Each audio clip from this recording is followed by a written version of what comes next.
Thanks for being here on Thursday, November 2nd, 2023. My name is Brian Engelman.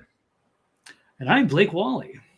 And this is the Agree to Disagree show on the new American media because the old American media has failed you.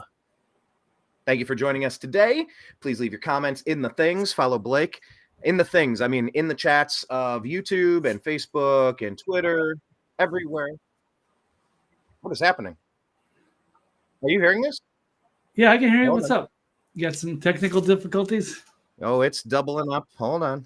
There we go. That was strange. Okay. Well, anyway, make sure that you leave your comments where we are streaming because we love integrating your opinions into the show. Today, we are going to discuss election fraud and interference everywhere. We're going to talk about multiple things in multiple places. We're also going to discuss the feds using geo-tracking to arrest J6 protesters. We're going to discuss Trump being removed from Colorado ballot for insurrection. We're going to talk about a Colorado asset. What happened up there and why did he off himself? We're going to talk about Connecticut, more vote fraud, proving how easy it was to cheat in U.S. elections. We're going to talk about the illegal immigration invasion. Is it an engineered crisis to conquer the U.S.? We're also going to discuss Mayorkas. Can he be criticized or is he above reproach? Are we going to also talk about Israel being created to bring about the Battle of Armageddon and the New World Order? We're going to discuss the GOP wanting to ban TikTok because Israel's losing the propaganda war? We're going to discuss boots on the ground. Are they necessary to help Israel fight Hamas? Yes, I call them Hamas. You too can marginalize that group by calling them a Mediterranean condiment. Also, if you're not 100% behind Israel, does that mean that you're an anti-Semitic racist? Also, AIPAC, are they an extremist organization that has too much U.S. influence? All of these topics and more on today's program. Make sure that you are following Blake Walley in all of the places. On Twitter, X, he is at TV's Blake Walley, Walley. Also, he is at thenextlevelnews.com. But make sure you're checking out the Agree to Disagree show and the New American Media in all of the places, including Rumble, Spotify, Truth, YouTube, Telegram. And on Telegram, we're on TNAM and TNAM Chat, TNAM and TNAM Chat. So let's jump into today's program.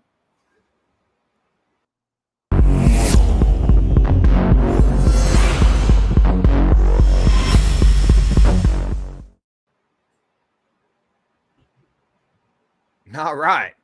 Well, Blake, agree or disagree that wait, hold on. How do I read this as a question? Can anyone okay, I'll rephrase it and I'll retype it. There's no disputing that the Biden family has been influence peddling. Would you agree or disagree that there's no disputing that the Biden family has been influence peddling? Agree, unless you're being defending or deflecting for the establishment, I suppose. If you work in the legacy media, you will try to spin that as long as you can, but it seems like perhaps the walls could be closing in. Yes, I almost went with that for today's topic. I almost titled it, "The Walls Are Closing In on Biden."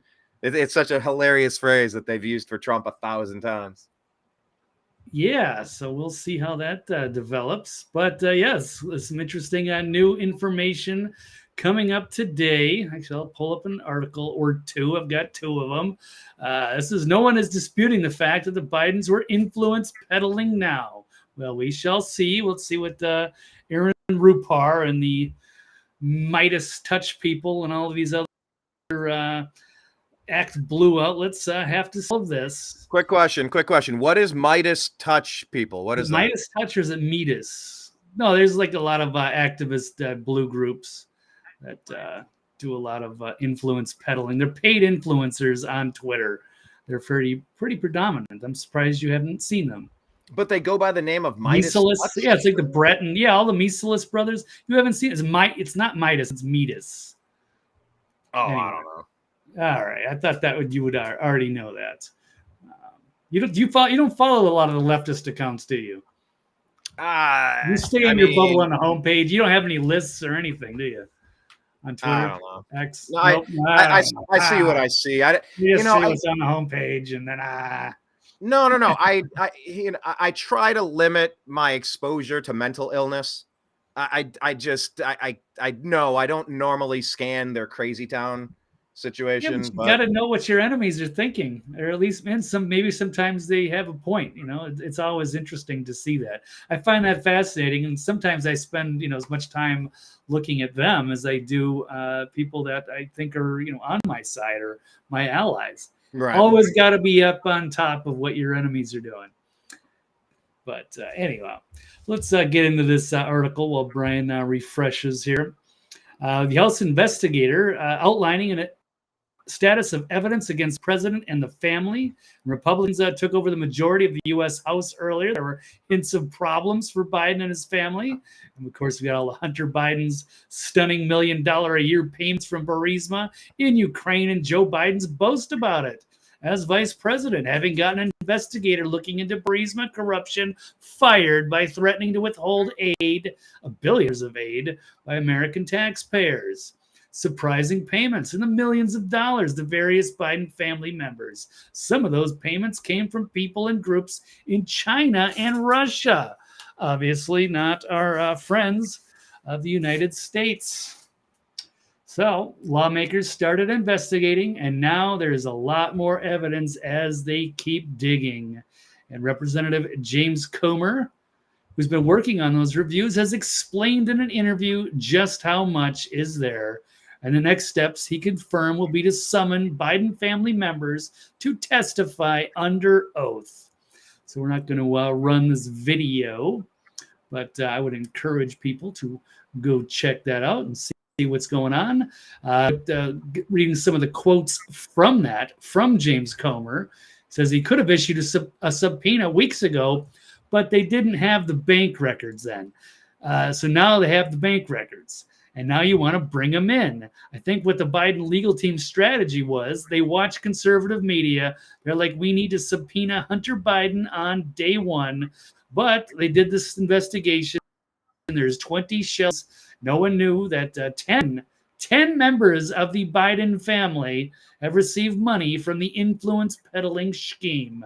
And no one knew that these shell companies had dozens and dozens of bank accounts within each shell company. No one knew about a $200,000 wire from the healthcare company to Jim Biden that went to Joe Biden. But they know that Joe Biden, the sitting U.S. president, has benefited. And that's because they continue to receive bank documents that they've subpoenaed. They have issued 10 subpoenas pertaining to bank documents and pertaining to the Biden investigation. So, Brian, any comment as they unravel this big scam here? Yeah, I did send you a video earlier. It was maybe a 2-minute on through Telegram. Yeah, make sure you're following TNAM and TNAM Chat on Telegram. It's kind of our backup for Facebook. But yeah, it's interesting looking at Mike Johnson discussing this, and he said, he served on the committees. He served on I don't know what they called it, an advisory panel, a defense team for President Trump's sham impeachment that the Democrats foisted upon President Trump at the time. And he said, you go through an impeachment inquiry. This is the process. He goes, what the Democrats did was, paraphrasing here, but he said it was nonsense. They didn't follow the protocols. They didn't follow the procedures. They used it politically. He said, other than other than declaring war, the impeachment is the most important thing that Congress does. They're taking it seriously. And they're starting to reach the point where they're going to be ready to wrap up the inquiry and follow where the evidence takes them. So they're methodic. They're methodical in their process. The Democrats were out of control, jumping the gun, overselling the point, really biting off more than they can chew, and they turned it into a political witch hunt. They really turned it into a kangaroo court. It was a fishing expedition. They knew they didn't have the evidence, but they thought that if they continued to dig, they would eventually find something to link Trump to Russia. Well, I don't think so. I mean, sort of. They knew that there was nothing about Russia. They knew that it was the fake Steele dossier paid for by Fusion GPS and the Democrat Party with Hillary Clinton to frame him so that they could get a FISA warrant to do the fishing expedition, of course. But it's not that they were going to try to fish to get to a Russian situation. They knew the Russian situation was bullshit. They also knew that they were in bed with Ukraine, with all of the Burisma stuff, with all of the overthrow of Ukraine's government in 2013, 2014, with Biden, Obama. They knew that they were going to pin the tail on Russia. They knew that they were going to push Russia, and they were going to fight Russia. They knew that Russia was the bad person. There was no collusion there from the beginning, and they knew it. It's not like they were trying to find Russian evidence. They just knew they were going to be the fall guy. They were just going to try to find anything possible to nail Trump. So I get what you're saying, but it's, they never thought there was any there because they framed him. They've been framing him the whole damn time for the past 7 years. They've been framing Trump over and over. And we'll get to what's going on in Colorado, trying to get him removed from the ballot, framing him again, trying to handicap his opportunity to run for president, also committing election fraud and interference in the process. By the way, per our ticker, visit cisa.gov/rumor control, because there are countervailing views, because there are powers that be at certain social media companies that are convinced that if a Republican says that there's election interference, then you know what? Accounts need to be suspended, and you don't have a First Amendment right to practice journalism or have an opinion on factual issues.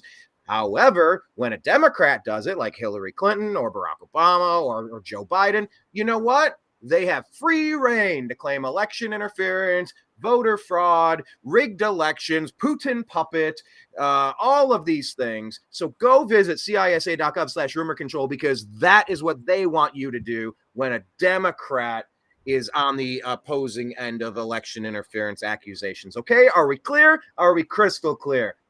Good.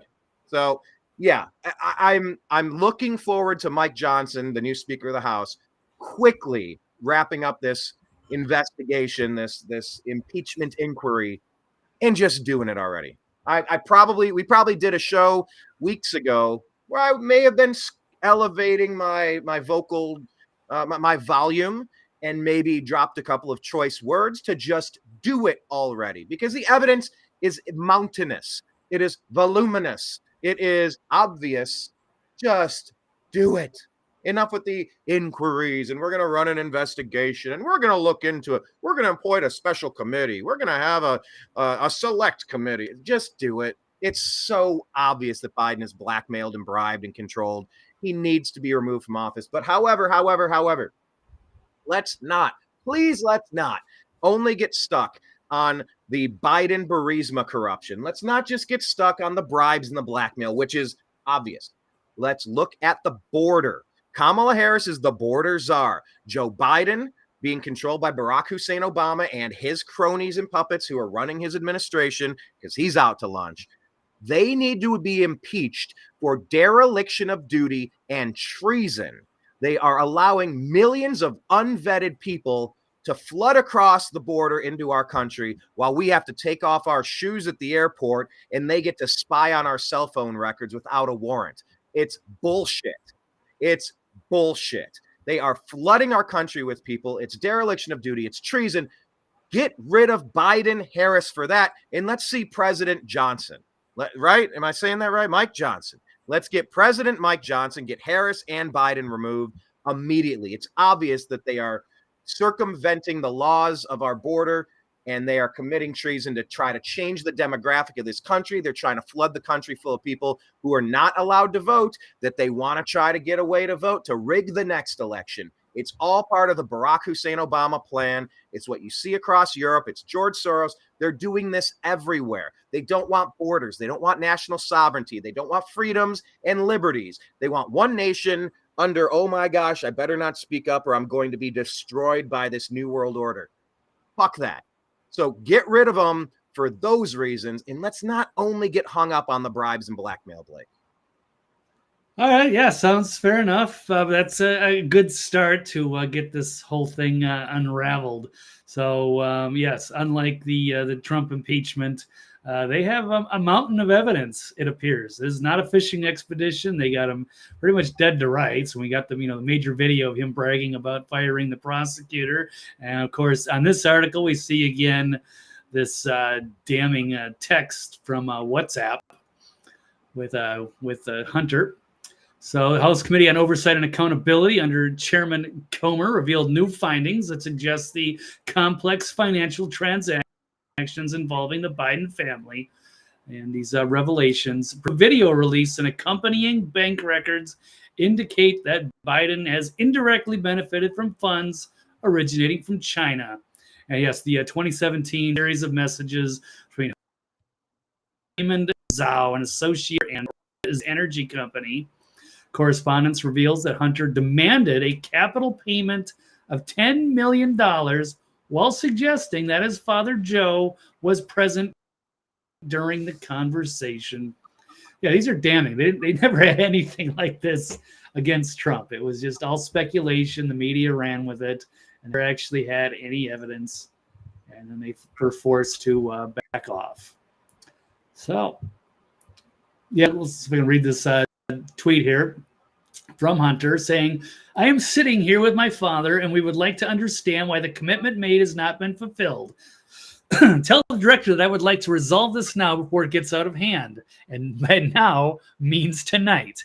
And Z, a call or text from anyone involved in this other than you, Zhang or the chairman, I will make certain that between the man sitting next to me, as in his father Joe, and every person he knows and my ability to forever hold a grudge, that you will regret not following my direction. I am waiting for the call with my father.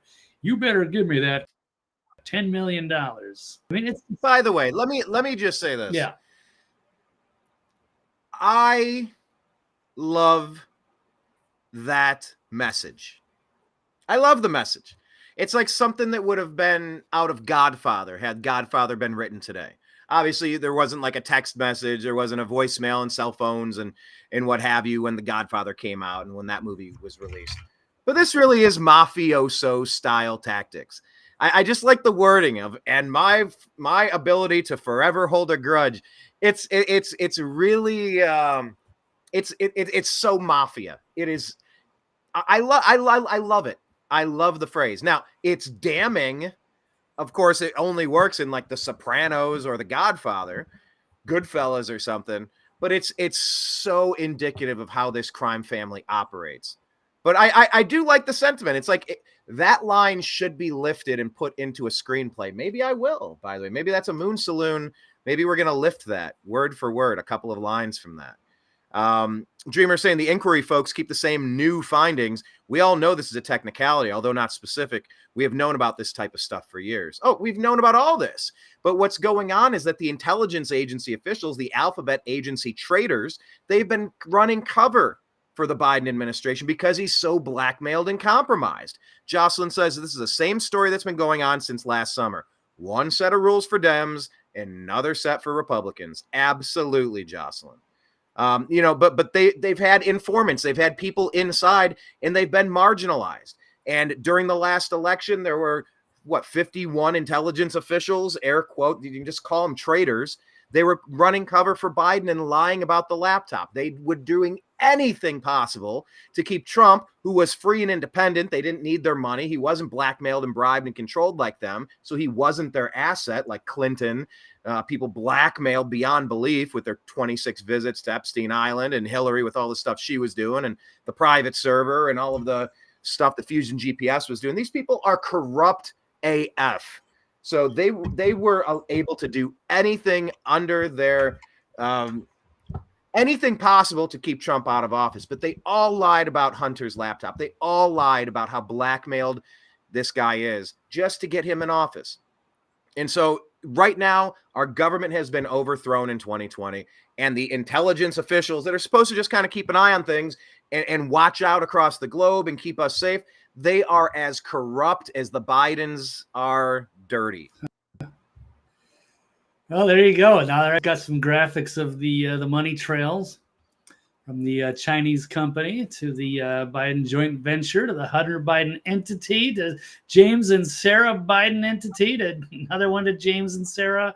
And there's a $40,000 check that goes directly to Joe.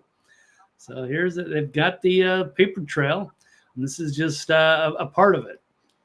So it doesn't say to the big guy on the memo line. Nope, that's all that's missing. R. Biden Jr. All right, $40,000 from September 3rd. What is that for?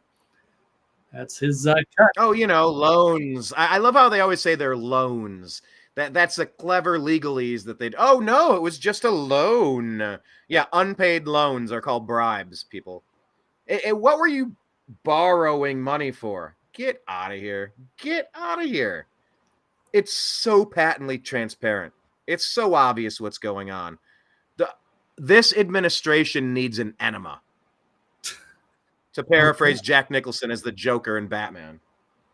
This town needs an enema. Oh, goodness. All right. Well, James Comer said there appears to have been no interest paid on the loan based upon the White House's own representations. Whether it was a loan or not, check to Biden demonstrates one way he personally benefited from his family's shady influence peddling of his name and their access to him. Even if the transaction in question was part of a loan agreement, we are troubled that Joe Biden's ability to recoup funds depended on his brothers cashing in on the Biden brand, according to Comer. So, yeah, we've got some hardcore evidence here. So let's see if they can. They're not going to be able to keep getting away with this stuff. So let's hope this finally hits. So Biden, what they wanted you to believe Trump was, it appears that Biden is.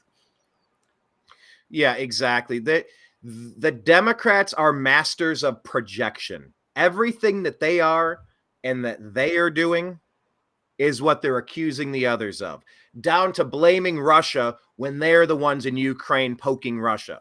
I mean, to a T, everything that they're involved with, they try to project it upon the Republicans, on Trump. It's almost 100% certainty that if they're making accusations, they're guilty as sin of the same exact thing.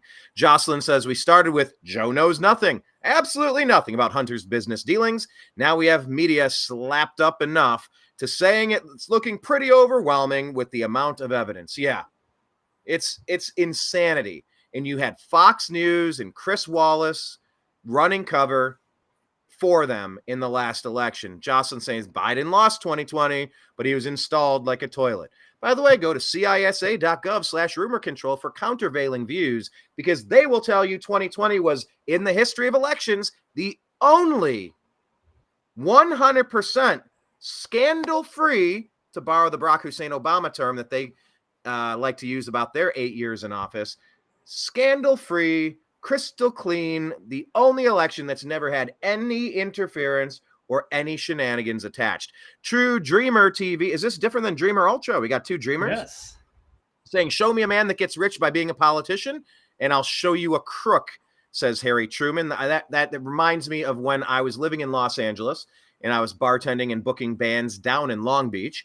And there was one of the local papers that had all the bands in it and whatnot. It gets distributed like a scene magazine. I don't know what you call it.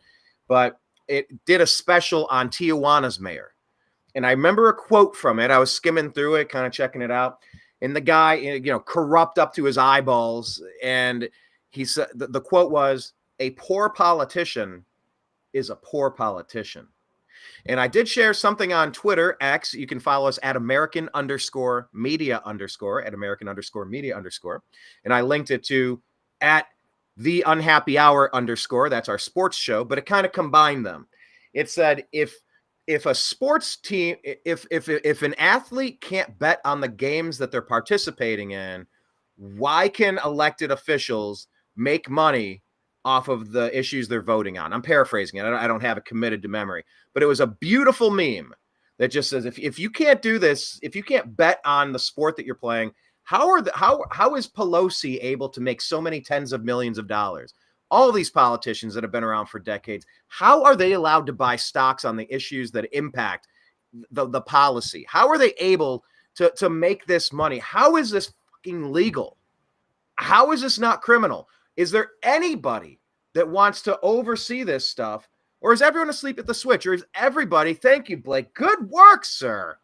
What does that say? It's kind of, okay, so if we don't let athletes bet on games they have the ability to influence, why do we allow Congress to invest in companies they regulate? Yeah, that's a little bit more articulate than what I said, but the point follows. Good job, buddy. That is awesome. Good work, sir. But yeah, make sure you're following us on social media because we put stuff up like that all the time. That might have ended up on Instagram. I can't even keep track. We're on so many different platforms. I don't even know. Can't expect to keep track of all my wheelings and dealings. But yeah, it's up to the core. Everything they've tried to pin on Trump, it's stuff they're guilty of. I guess that would bring us into our next topic, trying to pin something on Trump, unless we have anything more to discuss on Nope, Biden. we got to touch and go. We got a lot of topics, and I got about an hour and 10 minutes. Let's go. Let's roll.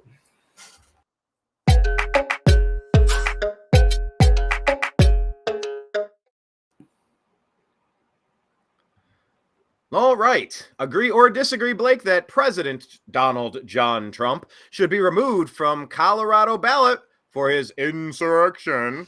Well, surprise, I am going to disagree on this because they have not proven that there was an insurrection. They keep using that term, but they don't seem to know what it actually means. They keep trying to gaslight us. It's just that's not what happened.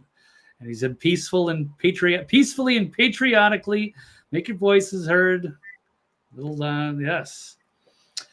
And no. and he also tweeted out to stand by law enforcement, be peaceful. Yeah, right. I mean, there was no call to violence that day.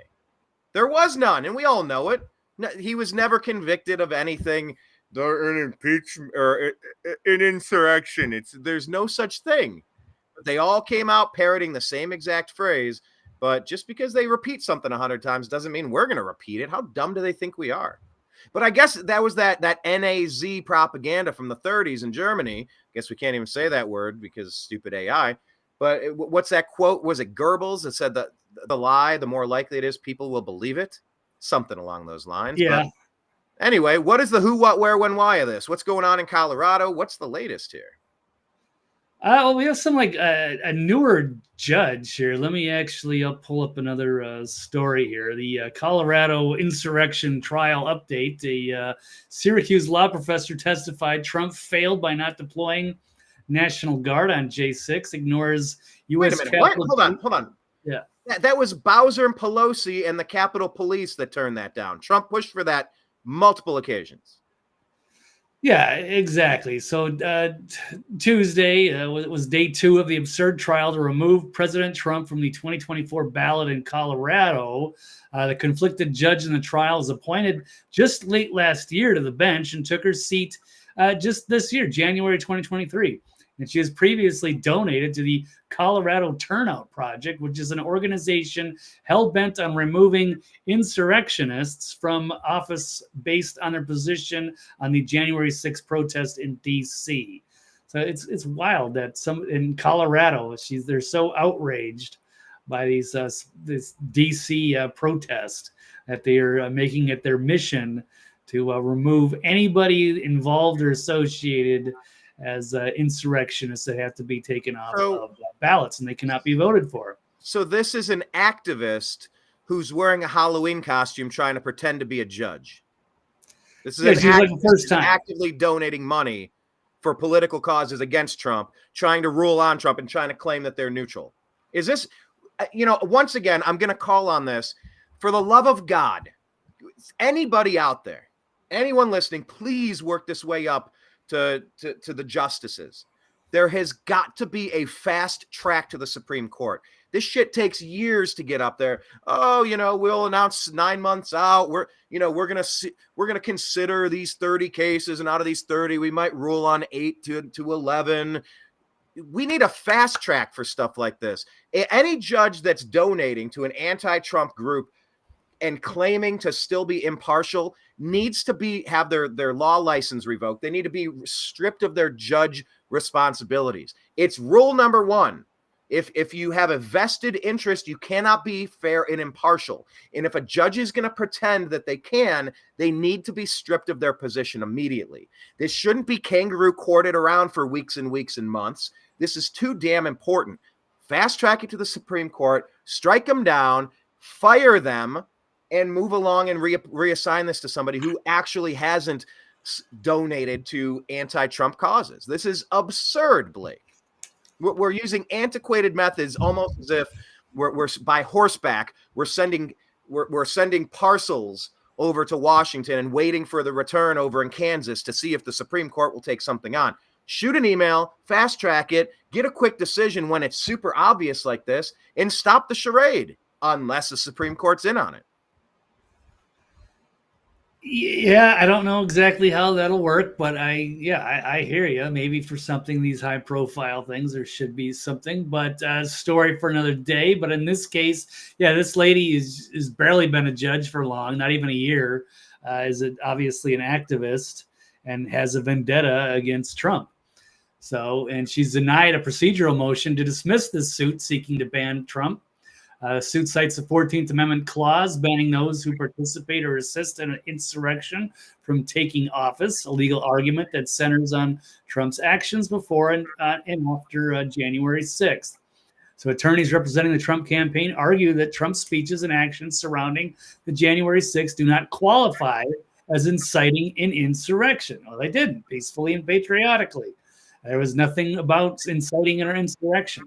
But Judge Sarah B. Wallace allowed the case to continue, citing a need for it to be fully argued given the unique legal questions it poses, namely the relationship between the First and 14th Amendment arguments brought by both sides of the case. So, anyway, that is what is happening here. And during the trial, yeah, I don't know what else to get into. I think that pretty much sums up what's happening. So, yeah, they're actually trying to prevent him from running and getting him removed from an entire state based on what they on their view of what an insurrection is.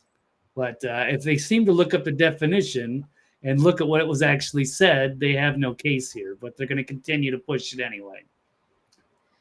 Yeah, it's absurd. So we're going to follow this story in Colorado. And, you know, it's just, it's such a completely coordinated attack to take Trump out from every single angle at once. There's that movie, Everything Everywhere All at Once. That's pretty much the story of how the Democrats are trying to rig the 2024 election to kneecap Donald Trump. True Dreamer says, I live in Colorado and more than 60% of the folks here hate the way things are here. Prices, rent, homelessness. The Denver Broncos for beating the Cleveland Browns twice in the 1989 and 80, was it 87 and 88, 89 AFC Championship game, keeping Bernie Kosar out of the Super Bowl. Yes, I hate that about Denver as well. But he continues, he says, they can't even pay attention to their duties. Now they want to interfere with elections. Absolutely. By the way, go to CISA.gov/rumor control because they're going to tell you this is the most fair election in the history of elections. Everyone that benefits a Democrat. Jocelyn says Dems are going to have to cheat overtime next year. Oh, overtime next year. Don't think they have enough dead voters this time. They do, however, have 10 million illegal aliens that they want to vote. Yes, go to CISA.gov/rumor control for countervailing views on the obvious. So yeah, it's going to be a train wreck. We're going to see how it goes. I want paper ballots, same day voting, none of this mail-in stuff, but that's actually leading into the next story that we're going to discuss. Because now we actually have maybe one of the first cases of calling it out and stamping it out. And how far does the contagion go? I think this case is going to end up being much more important than we realize in time. This might be the first domino that sets off the massive chain reaction that we've all been waiting for. So here's the next topic.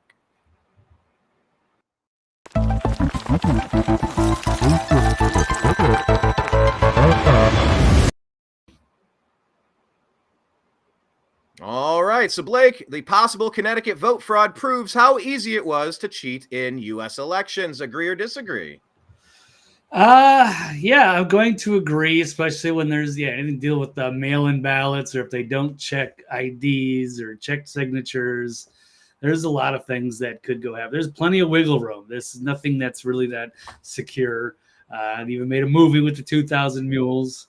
So there's plenty of things to look at, or dirty voter rolls, or even like in Arizona, Maricopa County, where they're running ballots back and forth to run back some company, and they disappear, and there's tampering going on. We saw with the Georgia with the ballot, with the suitcases under the table.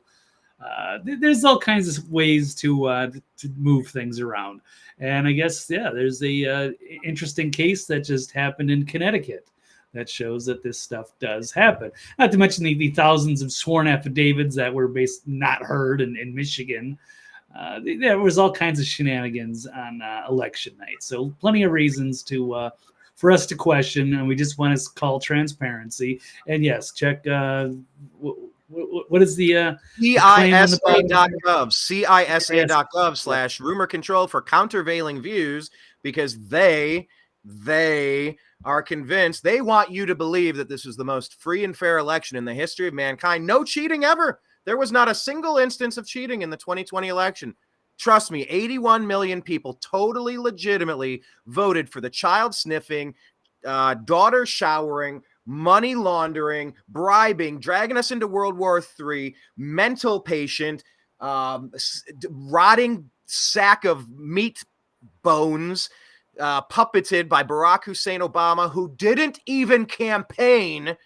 He totally beat the guy who was selling out 60,000 seat stadiums at a time when the Democrats were funding riots, murder, mayhem, looting, chaos across the country for an entire year. Right. He totally won. So go see those countervailing views to get their perspective. Anyway, definitely. You have the who, what, where, when, why, or would you like me to do this one? I can start. As a Democrat judge in Connecticut overturned the results of Bridgeport Democratic mayoral primary. So we're taking out the mayor. Superior Court Judge William Clark ordered a new election to be held, citing bombshell video evidence of election fraud as the basis for his decision. The ruling has far-reaching implications, not just for Bridgeport, but for the entire country, as it sets a precedent for ongoing and future cases involving mail-in ballot fraud. Why are we still doing mail-in balloting? And isn't every receptacle under 24/7 surveillance? And if not, why the hell are they allowed to be out there? You wouldn't trust anything else to just be sitting in a random parking lot, not under surveillance. Would you leave $1,000 laying in a parking lot box that's wide open? You just lift the lid and take it if you wanted it without surveillance. Would you leave $1 million? Would you leave $1 trillion? Because that's the value of what it means to seize control of the United States government. Trillions and trillions of dollars that can be bribed and blackmailed and laundered through Ukraine, taken anywhere throughout the world. How in the world could anybody say that that's secure? You wouldn't leave your house keys outside.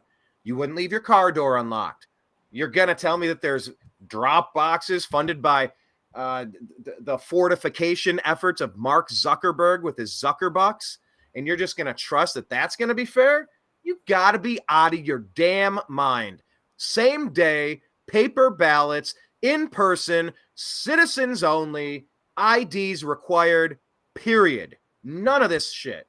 None of the stuff that we saw over the past couple of years, including in places like Pennsylvania, where they just waved a magic wand and did things without even changing their laws about it, completely illegally.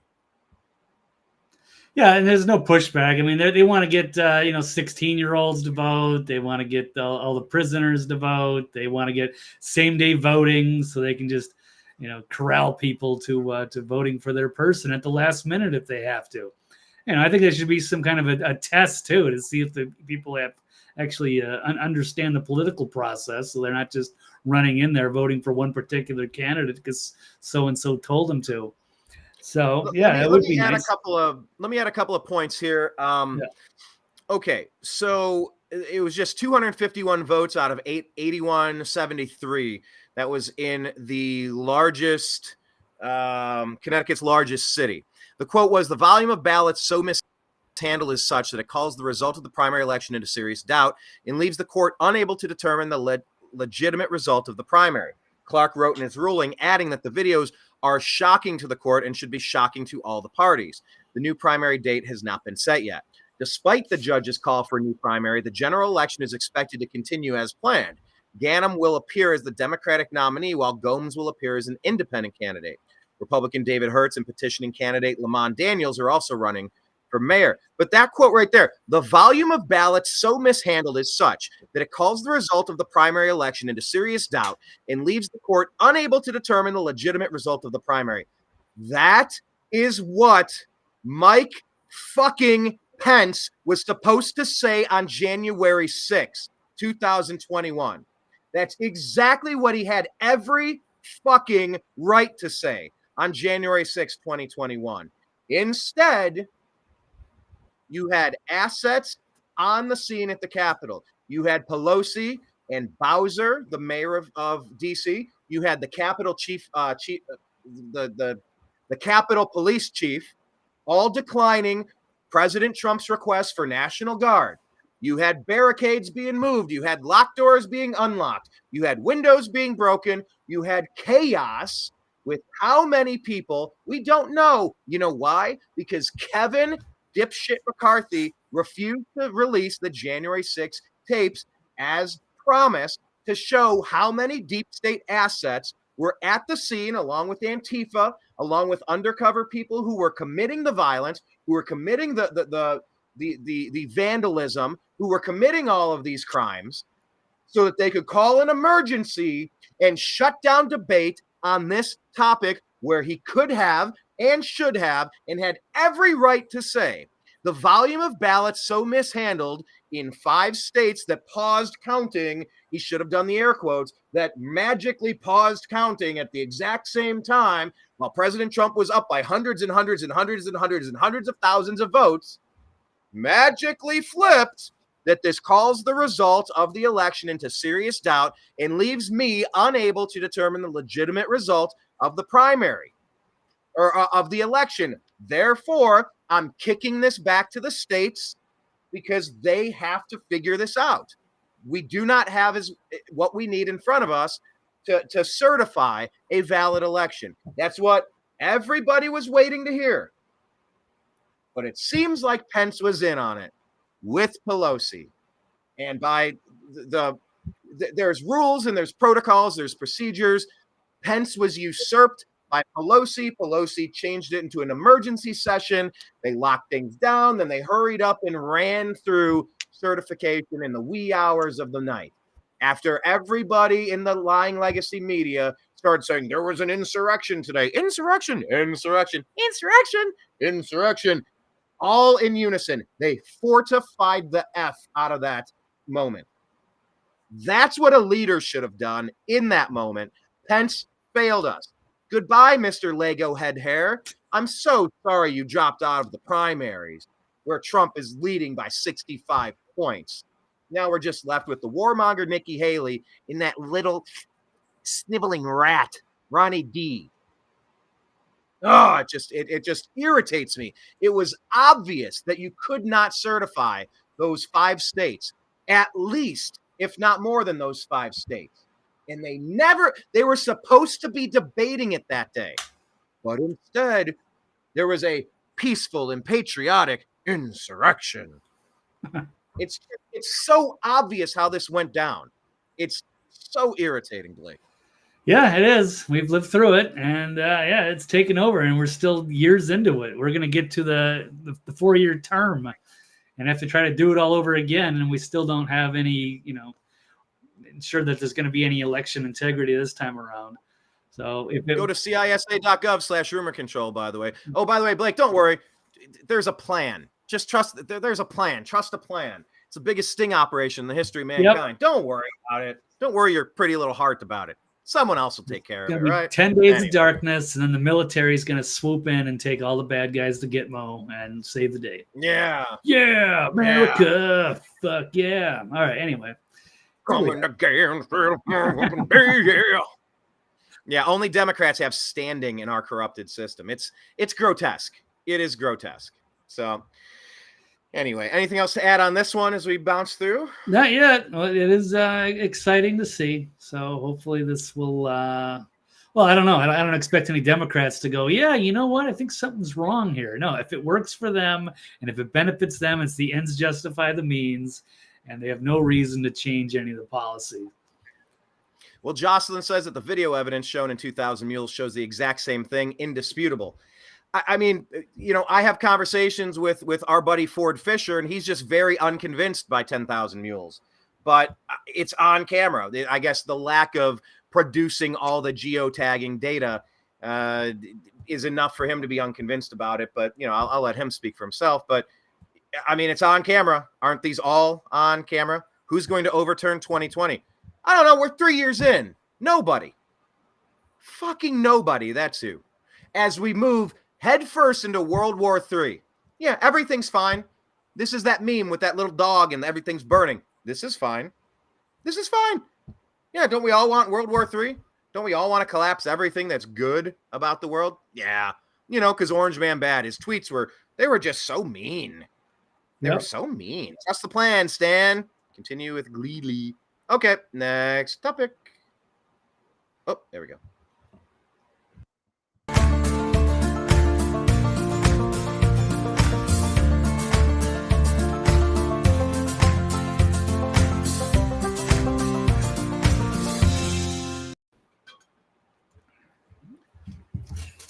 All right, let's kind of stay on the January 6th bandwagon here. Blake, agree or disagree that the feds should use geo-tracking to arrest J6 protesters who didn't go in the Capitol?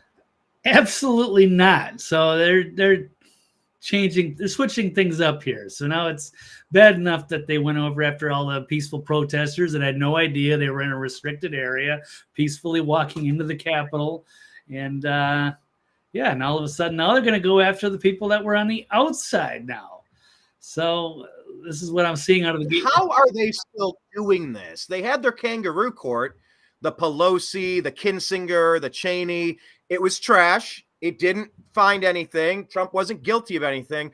They're still telling this tired story. They're still repeating these lies, this frame job. They're still going after this. They're still beating this dead horse. Yeah, well, they have to keep up that pressure to make it look like they are, going after the domestic enemies of America, when in fact they're acting as the domestic enemies. But we're not talking about the Hamas insurrection that took over the Capitol a couple weeks ago. The Hamas insurrection was totally fine. But this one is peacefully and patriotic, but not fine. Okay. Yeah. I mean, go after the people that were, vandalizing, committing violence. That's totally cool. I think we could all agree on that and get them some punishments of some kind. But the people, I would agree with that, as long as all the people in the BLM riots cheered on by Nancy Pelosi, by Maxine Waters, and the bail fund set up with Kamala Harris. As long as all those violent people had the book thrown at them, but they didn't. Once again, some domestic terrorism is okay, but other domestic terrorism is not. Make it make sense, Blake. It doesn't make sense. It's a double standard. It's clearly and obviously. So we got the police state. Feds began arresting peaceful protesters who were outside the Capitol on January 6th, witnessing the United States descend into a police state. On October 13th, 2022, the FBI, so about a year ago, FBI testified that they were using geo-tracking data to identify Trump supporters who had gathered near the U.S. Capitol on January 6th. So it's a bombshell report by the Electronic Freedom Foundation revealed that vast secretive partnership between private companies and the federal government to surveil and track the movement of millions of Americans. According to the EFF, the intel alphabet agencies, including ICE, the FBI, Secret Service, Department of Homeland Security, Department of Defense, state and local law enforcement, are being funneled hordes of private cell phone location data by private brokers who harvest the information. The FBI was alleged to have used this data to identify patriotic protesters who traveled to D.C. to support Trump and the U.S. Constitution. Tens of thousands and nearly 1 million protesters later walked to the Capitol following Trump's speech, where more rallies were scheduled. Government leaders said this was a restricted zone, and now they have evidence because the U.S. government and D.C. police knew thousands of Trump supporters would assemble in the area because they had permits for their rallies. So the Trump support, a lot of people they opened the doors, they opened the gates. None of those people knew anything about what was going on or that there was restricted areas. They did not call the National Guard. There was not adequate defense. And doesn't matter. They just want to make an example of these people. So I will run this quick video here. We are witnessing the United States descend into a complete police state. Biden's Department of Justice is now arresting peaceful Trump supporters who were outside of the building on January 6th. They put out this image, which shows in red an area designated as a restricted area, where if you were inside there but not inside the Capitol, they might arrest you. What's crazy is they knew that people were going to be in this so-called restricted area because the people had permits for their rallies there. And Capitol Police knew this because it was included in their own report. Now, peaceful Trump supporters who literally stood outside of the building and watched are being arrested. If you ever had to wonder, this is what a police state looks like. For the full story and all of the details, go to thegatewaypundit.com. Okay, there we have it. That's just absurd. Jocelyn, she says, they will come for anyone that believes in the Constitution and the founding of our country. Meanwhile, fire alarm pulling Jamal still remains free. Yeah, you pull a fire alarm inside the Capitol, he gets a slap on the wrist and gets to go home. Meanwhile, peaceful protesters are sitting in a DC gulag over there. It's just absurd, Blake. There is no two-party system. This is a uniparty. It's either you're with the deep state Democrats, and that includes the rhinos. That includes, I'm putting DeSantis in that group. I'm putting Cheney, putting Kinzinger, I'm putting Romney, all these clowns. They're in the same group. George Carlin said it's one big group, and you and I ain't in it. We're not in it. Right. Yeah, Jocelyn, find me the Trump supporter, and I'll find you the crimes. That's a nice play on that. Was that Marx or Lenin? I forget who said that. Dreamer says Snowden revealed this surveillance stuff, deemed a conspiracy, and can never set foot in this country, and many others again. By the way, I've been hearing some rumblings about Snowden and Assange. That's all I can say right now, but keep your eyes peeled for especially some Assange news coming up. Just that's all I got for now, but all right. Keep your eyes and ears peeled there. But yeah, how do you pull a fire alarm to delay a vote so you can make Republicans look bad? And how are you not in a gulag for that? I know that pulling a fire alarm is kind of stunty, especially if it's like in a school or a dorm or something. I understand, it's kind of whatever. But at the Capitol, give me a break. This is absurd that this stuff is going on. They will protect their own at all costs, and there has to be some justice. There has to be some sort of accountability. A $5,000 fine and being on parole for 3 months or something. That is not accountability. Needs to be kicked out of his position immediately. Needs to serve some time for that stunt. I was told that disrupting an official congressional proceeding at the Capitol was grounds for 22 years in solitary confinement. Oh, or that's only if you were peacefully protesting as a Trump supporter. Get out of here. Anyway. No, it's aggravating. We're watching our country get destroyed from within. Absolutely. All right. Do we have anything else on this topic, sir? Nope. All right.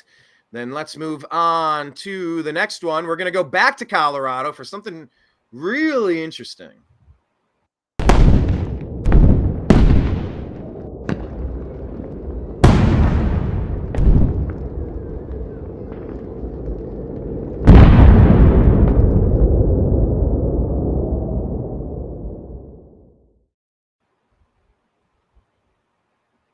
And another special thank you to Ted Distel for designing that new awesome, what do you call it? Bumper? No, stinger. Intro, outro. Yes. Kenneth B says, just us, not justice. So anyway, I want to get to this story because during the Barack Hussein Obama years, there was a stunning number of mass shootings. And now that Joe Biden is back in office, being puppeted by Barack Hussein Obama, we're seeing these stories pop up nonstop again, it seems. So let me ask you, Blake, agree or disagree that a brainwashed Colorado asset averted a mass shooting attack by offing himself? Agree or disagree?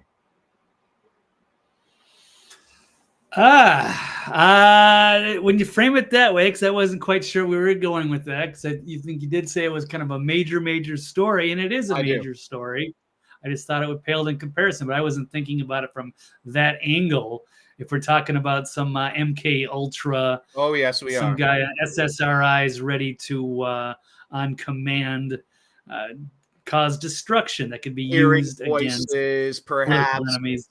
Maybe Yeah. seeing a psychiatrist, planting thoughts, and it fits the MO of almost every one of these air quote shooters here. All right. Well, to make it interesting, I guess I will agree then that Okay, he realized, hey, something's wrong. I don't get it. Yeah, but especially as a 20-year-old, you're already out of high school, and you're I don't know. A lot of these guys are younger or mentally ill, what have you. You should have your whole life ahead of you at 20 years old, and then you're going to go carry out some horrific attack at an amusement park. That's some seriously disturbing stuff. But yes, he offed himself before any of that happened. yes. So he could have caused a lot of destruction. Yeah, I did the Batman shooting in Aurora, and then of course the Columbine thing. Yeah, the Colorado seems to have a lot of mass shootings. Something in the water. And there's more. Yeah, that's probably more there per capita than probably anywhere. I don't know why. Well, maybe it's the thin air up there. Let me just kind of go through the who, what, where, when, why. This is out of Denver. A heavily armed man killed himself rather than carry out an apparent plan to shoot up a mountaintop amusement park in Colorado. His body discovered in a bathroom next to words that were scrawled on the wall, quote, "I am not a killer," end quote, authorities said Monday. How friggin' weird is that?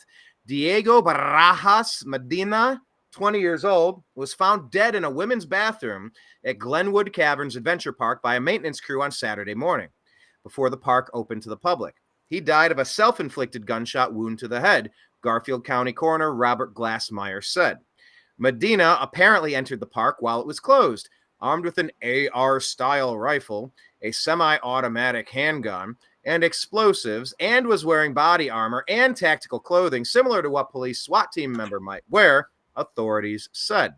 A message saying, "I am not a killer, I just want to get into the caves," was written on a wall of the bathroom where Medina's body was found lying on the floor, the sheriff Lou Vallario said.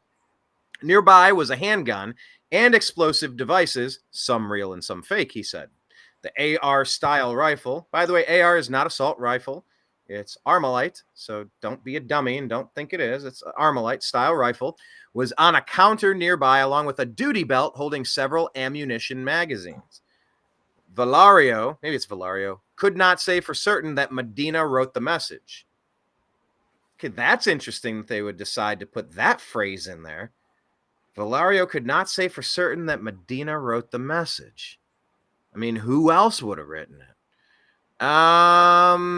There were no prior indications either at home or school suggesting he was planning an attack, Vallario said, but the sheriff noted that investigators have not conducted any in-depth interviews yet. The FBI will help review Medina's phone records and social media postings as part of the investigation, he said.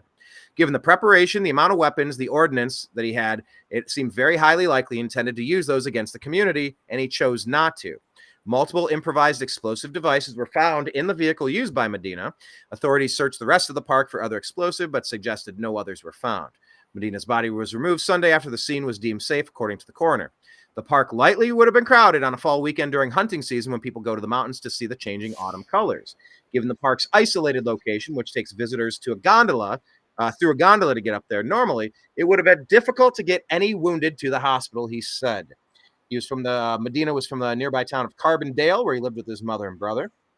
Blah, blah, blah, blah, blah, blah. Search of his room found nothing to indicate explosives or bomb making. He had no criminal history or prior encounters to the police. The weapons found on him were ghost guns.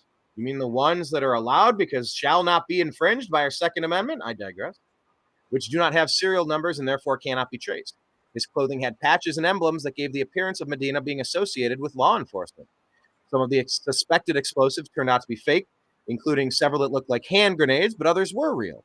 However, there was no evidence to suggest that explosive devices were placed anywhere else in the park. He drove up there on a service road, is what they're saying, state-owned public land on a mountain above the Colorado River in western Colorado. Its attractions include cave tours, an alpine coaster, and a pendulum swing ride perched on the edge of a cliff that sends riders over the river canyon. Blah, blah, blah. This very sad and tragic incident reminds us of how much our Glenwood Springs community means to us. Blake, it's kind of a strange one, huh? Yeah, he didn't go through with it, so maybe he just greatly disappointed his MK Ultra handlers.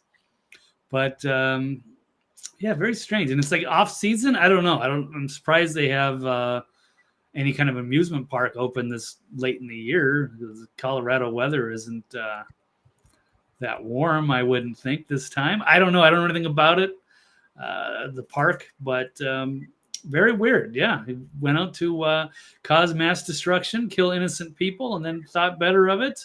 And he was already gone too far, perhaps mentally ill, a very disturbed and tortured individual. And he did the right thing, I guess, just to off himself. At least he didn't take any innocent people with him. So. And that has been the complaint for decades now when people do horrific acts and then do themselves in. It's like, if you have... we encourage you to get mental health assistance. There are people that will try to help you. Please don't ever feel like this is your only way out. I mean, there's a school of thought and a philosophy that truly hell is reserved for very few people, the biggest monsters and the people that off themselves. I don't know whether you subscribe to that or not, but please, if you're having issues, seek some help. There's people that are in every state USA whose job it is to help people that have reached that point. Please don't do any of that. But if you are going to do something drastic and severe and violent, please do it to yourself. Don't bring anybody innocent along with you. If you're going to, so just please. Anyway, I just want to read MK Ultra really quick, just give you the quick definition here and bounce to the next story. So Project MK Ultra was an illegal human experimentation program. This is out of Wikipedia. MK Ultra was an illegal human experimentation program designed and undertaken by the U.S. Central Intelligence Agency. Oh, the CIA. There they are again. Intended to develop procedures and identify drugs that could be used during interrogations to weaken people and force confessions through brainwashing and psychological torture. Oh, how sweet. It began in 1953 and was halted 20 years later. MK Ultra used numerous methods. Halted my ass. MK Ultra used numerous methods to manipulate its subjects' mental states and brain functions, such as the covert administrations of high doses of psychoactive drugs, especially LSD and other chemicals, without the subject's consent. Electroshocks, hypnosis, sensory deprivation, isolation, verbal and sexual abuse, and other forms of torture. MK Ultra was preceded by Project Artichoke. It was organized through the CIA's Office of Scientific Intelligence and coordinated with the United States Army Biological Warfare Laboratories. The program engaged in illegal activities, including the use of U.S. and Canadian citizens as unwitting test subjects. MK Ultra's scope was broad, with activities carried out under the guise of research in more than 80 institutions aside from the military, including colleges and universities, hospitals, prisons, and pharmaceutical companies. The CIA operated using front organizations, although some top officials at these institutions were aware of the CIA's involvement. MK Ultra was revealed to the public in 1975 by the Church Committee of the United States Congress and Gerald Ford's United States President's Commission on CIA Activities within the United States, the Rockefeller Commission. Investigative efforts were hampered by CIA Director Richard Helms' order that all MK Ultra files be destroyed in 1973. Some surviving information about MK Ultra was declassified in 2001. So once again, you want to find what's wrong with the world, find the CIA. Dreamer says, could be the ending part. What could be the ending as part of the programming, not in mentally ill case, but in programming cases. Yeah, I mean, he jumped to the final scene instead of getting there after the rest of it. So it's just really strange. Every mass shooting, I'm super suspect. They're trying to take your guns. They're trying to take your ability to defend yourself. At the same time, they're flooding the country with millions of people, unvetted, military-age fighting men from places that hate this country. We're the big devil. Israel's a little devil. They despise us. Barack Hussein Obama despises us. The Democrat Party despises us. The communists despise us. The Marxists despise us. They can't stand us, but they should be armed and we should be disarmed. Screw that. No thanks. Sorry, CIA, we're on to you. So anyway, this Colorado story is super weird, and I just wanted to touch on it and move along. So any final thoughts on this story, sir? Nope, I think we've touched on it. We're good. All right, next topic.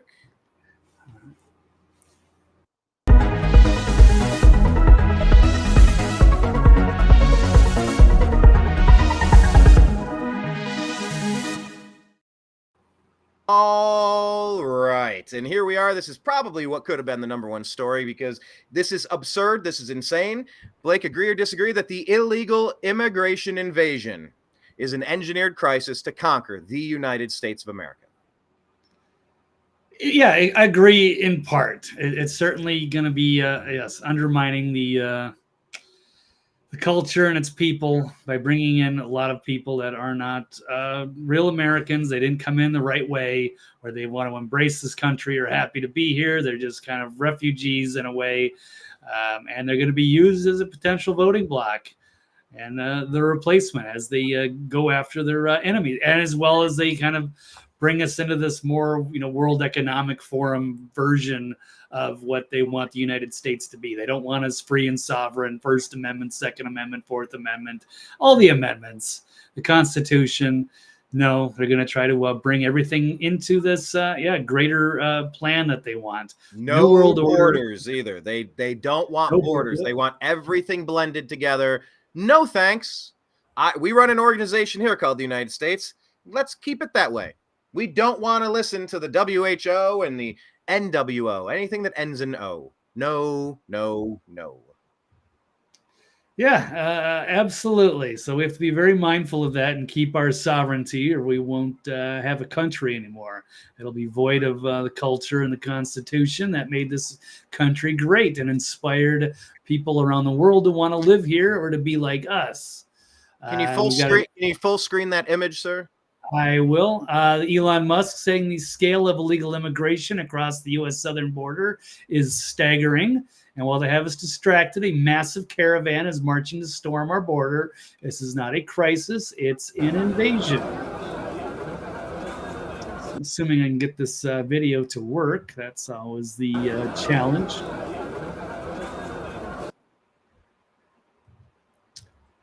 Okay, maybe I can refresh this and give it another go. It's just a endless tsunami of humanity. They said the number of people that have snuck into this country illegally is more than 35 U.S. states. Look at this. Yeah. Coming to a neighborhood. It's like they're all leaving it. Yeah, I mean, they're not leaving a football stadium. It's not, Mardi Gras. Why do we have so many people coming to a city near you? Yeah, this is still going. I mean, I can see if this happened a couple of years ago, and then we want to shut the border down, especially right now. There's no better time to shut the border down as we're having, issues throughout the world, and we could get people sneaking in here. Instead, we're doing the opposite. Yeah, instead it's just wide open, and you're not allowed to criticize it, and then they just pretend like it's not a problem. Let me pull up another story from Mayorkas here, former border chief, saying that Mayorkas underreported got-away data in the Senate hearing. Former U.S. Customs and Border Protection Chief Mark Morgan estimates the number of people who have entered the U.S. illegally and evaded capture in just 2023 is closer to 1 million, much higher than the, quote, over 600,000 that the Department of Homeland Security Secretary Alejandro Mayorkas told U.S. senators at a Tuesday hearing. Morgan told the senators, impeach them all and try them all with treason. Yeah, I agree. I don't know why they still have not come up with a valid reason for why this is happening. It threatens our security. We don't know who these people are, and we can't afford them. and it's overwhelming all of these border cities. It's even overwhelming the sanctuary cities that they're getting bussed into. And the Supreme Court needs to strike down sanctuary cities as a violation of our national sovereignty. It's leaving cheese out for mice. It's you don't reward illegal behavior. New York, Chicago, Los Angeles, any place that's encouraging the breaking of the law under a sanctuary city proclamation need to face severe repercussions, Blake. But it seems like if Alejandro Mayorkas seems like he can't be criticized since he's a child of Holocaust survivors, right, Blake? Is that how this works? What's this all about? Yeah, this was interesting story when he got cornered by Josh Hawley. It's actually for something a little bit different. No. It was countering criticism. So, Department of Homeland Security Secretary Alejandro Mayorkas invoked the Holocaust on Tuesday to counter criticism from Senator Josh Hawley that he wasn't doing enough to punish a DHS employee who expressed pro-Palestinian views. Hawley demanded I believe it was pro-Hamas views, but I mean, they're scrambled eggs. Well, let's be careful. There are people that are.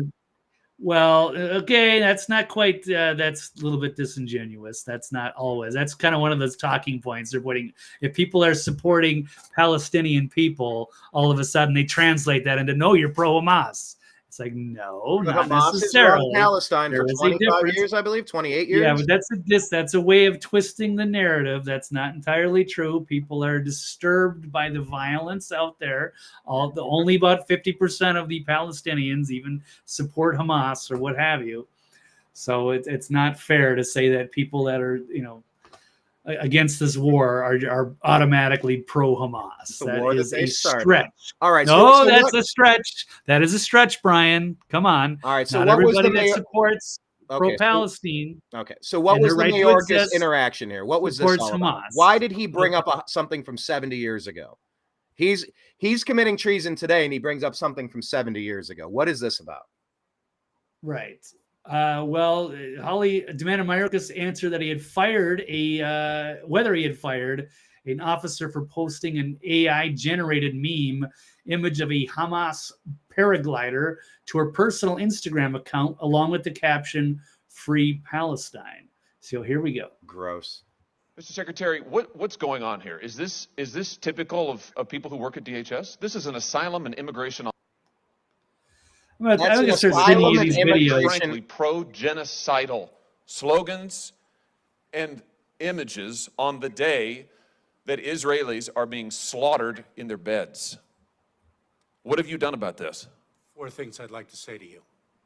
Number one, your question to suggest that that is emblematic of the men and women of the Department of Homeland Security is despicable. I'm sorry. What have you? This person works for the Department of Homeland Security. Have you fired her? That was one of 4 answers. Have you fired her? One. Have you fired her? Don't come to this hearing room when Israel has been invaded and Jewish students are barricaded in libraries in this country and cannot be escorted out because they are threatened for their lives. You have employees who are celebrating genocide, and you are saying it's despicable for me to ask the question? Has she been fired? Mr. Chairman. Mr. Secretary. After the consumption of Senator Hawley's time, I'd like to speak. Has she been fired? Because I will We not would like an answer. Would you? Because I will not be given the opportunity. Has she been fired? So that individual has been placed on administrative leave. So she's not been fired. Number two. Why has she not been fired? Number two, the individual was hired in 2019. Why has she not been fired? Number three, I cannot speak to an ongoing personnel matter. Oh, bullshit. Why That's the has same this excuse person every not time. been fired? Your answer. Well, sorry, I'm yelling over this, but we can't speak to an ongoing. Yes, you can, you piece of shit. That's the same cop-out they give every fucking time. Oh, I can't speak into an ongoing. Yes, you can. It's pretty clear this person should be fired immediately. Why? Because she posted pro-Palestinian views? I'm sorry, that's hummus Just views. because she frees These are people Palestine. gliding in that killed, massacred 1,400. They want from the river to Yeah. the sea. Those aren't Palestinians. Those are hummus. Yes. Right. And that person said- works with immigration and naturalization or whatever the board is. Holy shit. That's the person who's in charge of bringing people in here. Holy shit. I'm sorry. Like, we can let him finish. I'm yelling over because I loathe this bald piece of crap. This little pencil eraser weasel. This guy is the most traitorous person in the federal government. He's right at the top. He's in the top 5. Ugh.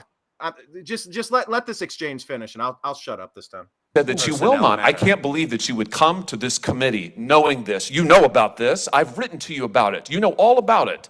And you come here unwilling to answer and suggest that it is wrong of me to ask you the question. Quite frankly, Mr. Secretary, I think that your performance is despicable. And I think the fact that you are not willing to provide answers to this committee is absolutely atrocious. Mr. Chairman, may I? Like, if you'd like to have a minute to respond, you are welcome to. I would, and I'm not sure I'll limit it to 60 seconds. That's fine. Number one, what I found despicable is the implication that this language, tremendously odious, actually it could be emblematic of the sentiments of the 260,000 men and women of the Department of Homeland Security. Number one. Number two, Senator Hawley takes a That's not even remotely adversarial true. approach to me in this question, and perhaps he doesn't know my own background. Perhaps he does not know that I am the child of a Holocaust survivor. Perhaps he does not know that my mother lost almost all her family at the hands of the Nazis. And so I find his adversarial tone to be entirely misplaced.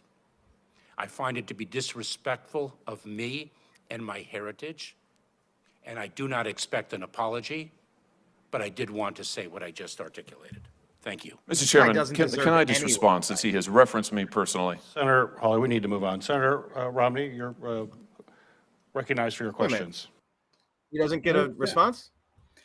Nope, does not. So yeah, he pulled the Holocaust card out when he was getting backed into the corner about that. Okay. So it wasn't on the border invasion necessarily, but yes, it's a tasteless, terrible. Yes, that might be a Hamas celebration. But it is about the border invasion, Right. because the person who he has working in, I forget what he said, the Department of Naturalization, Immigration. I forget what the exact title he said. I can't recall it. But the person who's in charge of rubber stamping, you can come here and you cannot come in here. If they're posting stuff glorifying hummus, who the hell do you think they're bringing in here? Good Lord, this is going to get so bad so quick. Anyway. Yeah, no. Any final thoughts on this? No, I just wanted to point that out. It was an exciting exchange. It's tough to pick any sides on. Yeah, it's just gross. So anyway. It's not tough to pick sides for me, but on to the next topic.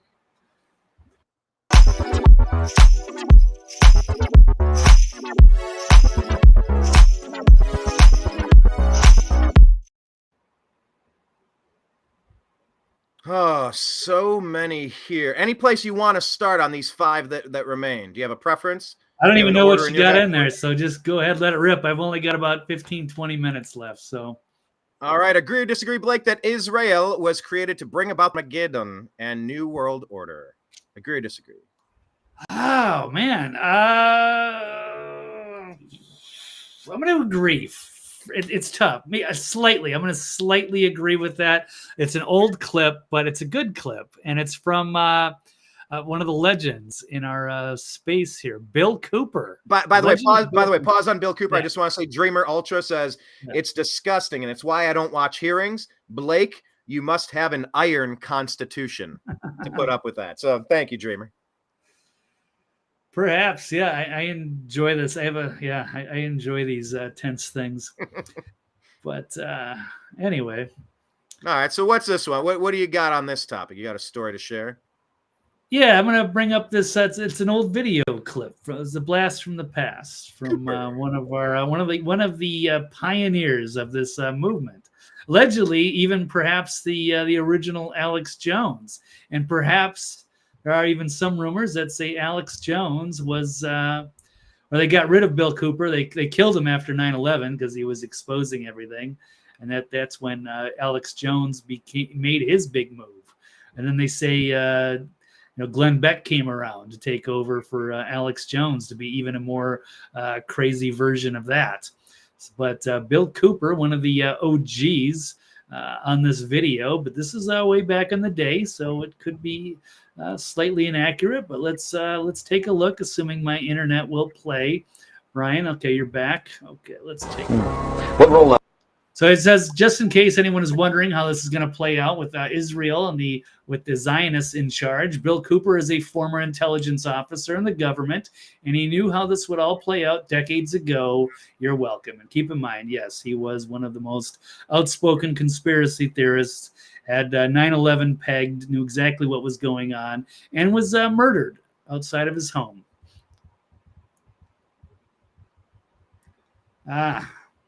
Cripes. Now I'm going to have to send it to you. In the Middle East again. Does Israel play in this?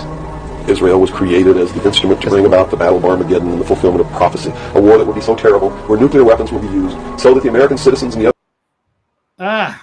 Oops, I think I'm running it on double speed. Yeah, it's playing at double time. He sounds like Ben Shapiro while we're talking Israel, right?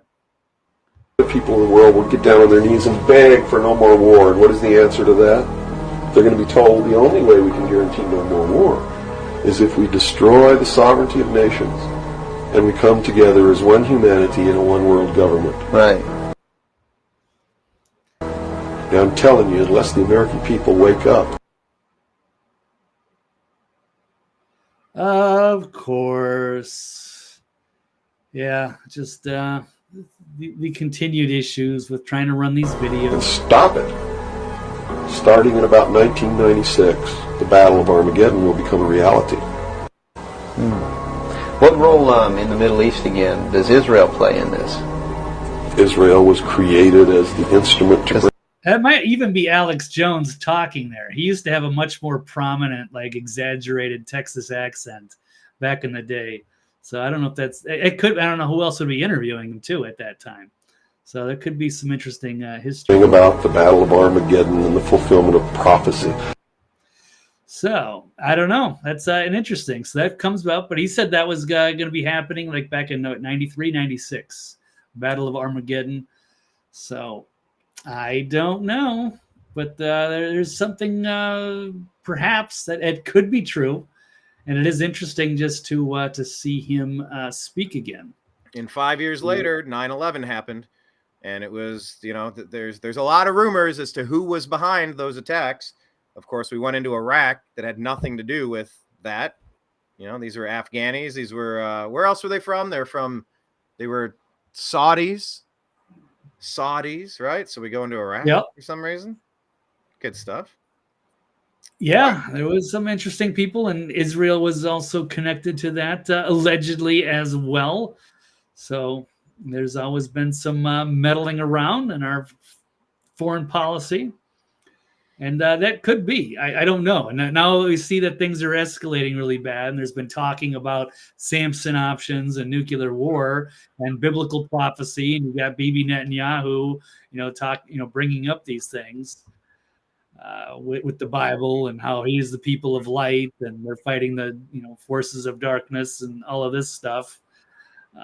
It's pretty creepy. So I don't know if that's how it all came to be, but it's been a sore spot for humanity for decades, and it sucks. And it's only gotten worse, apparently. So, well, let's talk about where things could be headed. Do you agree or disagree that boots on the ground may be necessary to help Israel fight Hamas? Disagree, although that's according to our new speaker here, Mike Johnson. Well, they might be necessary, but that doesn't mean it's a good idea that's supported. I mean, they're surrounded by people that want from the river to the sea. They want them exterminated, no doubt. It might be necessary. That doesn't mean we need to support sending our neighbors and family members over there. But it seems like that's what we're ramping up to. And yeah, new Speaker Mike Johnson comes out of the gate with this stuff. You know, it's a little concerning. Yeah, new boss, same as the old boss, saying ready for another draft. Mike Johnson says U.S. boots on the ground may be necessary for America to stand with Israel. He's been installed, new Speaker of the House. And talking about the draft after finishing up spewing all the usual rhetoric about Putin must be stopped from prevailing in Ukraine because then China will attack Taiwan. Then Johnson proceeded to call for limitless and unconditional support for Israel. Quote, "We are not going to abandon them. To be cooperative, we need to work together on this," Johnson said about continued U.S. aid for Zelensky. "We owe it to the people to know what the plan is, where the money is going to be spent, and we need the auditing for the dollars that we have already sent over there. These are not tough questions, right?"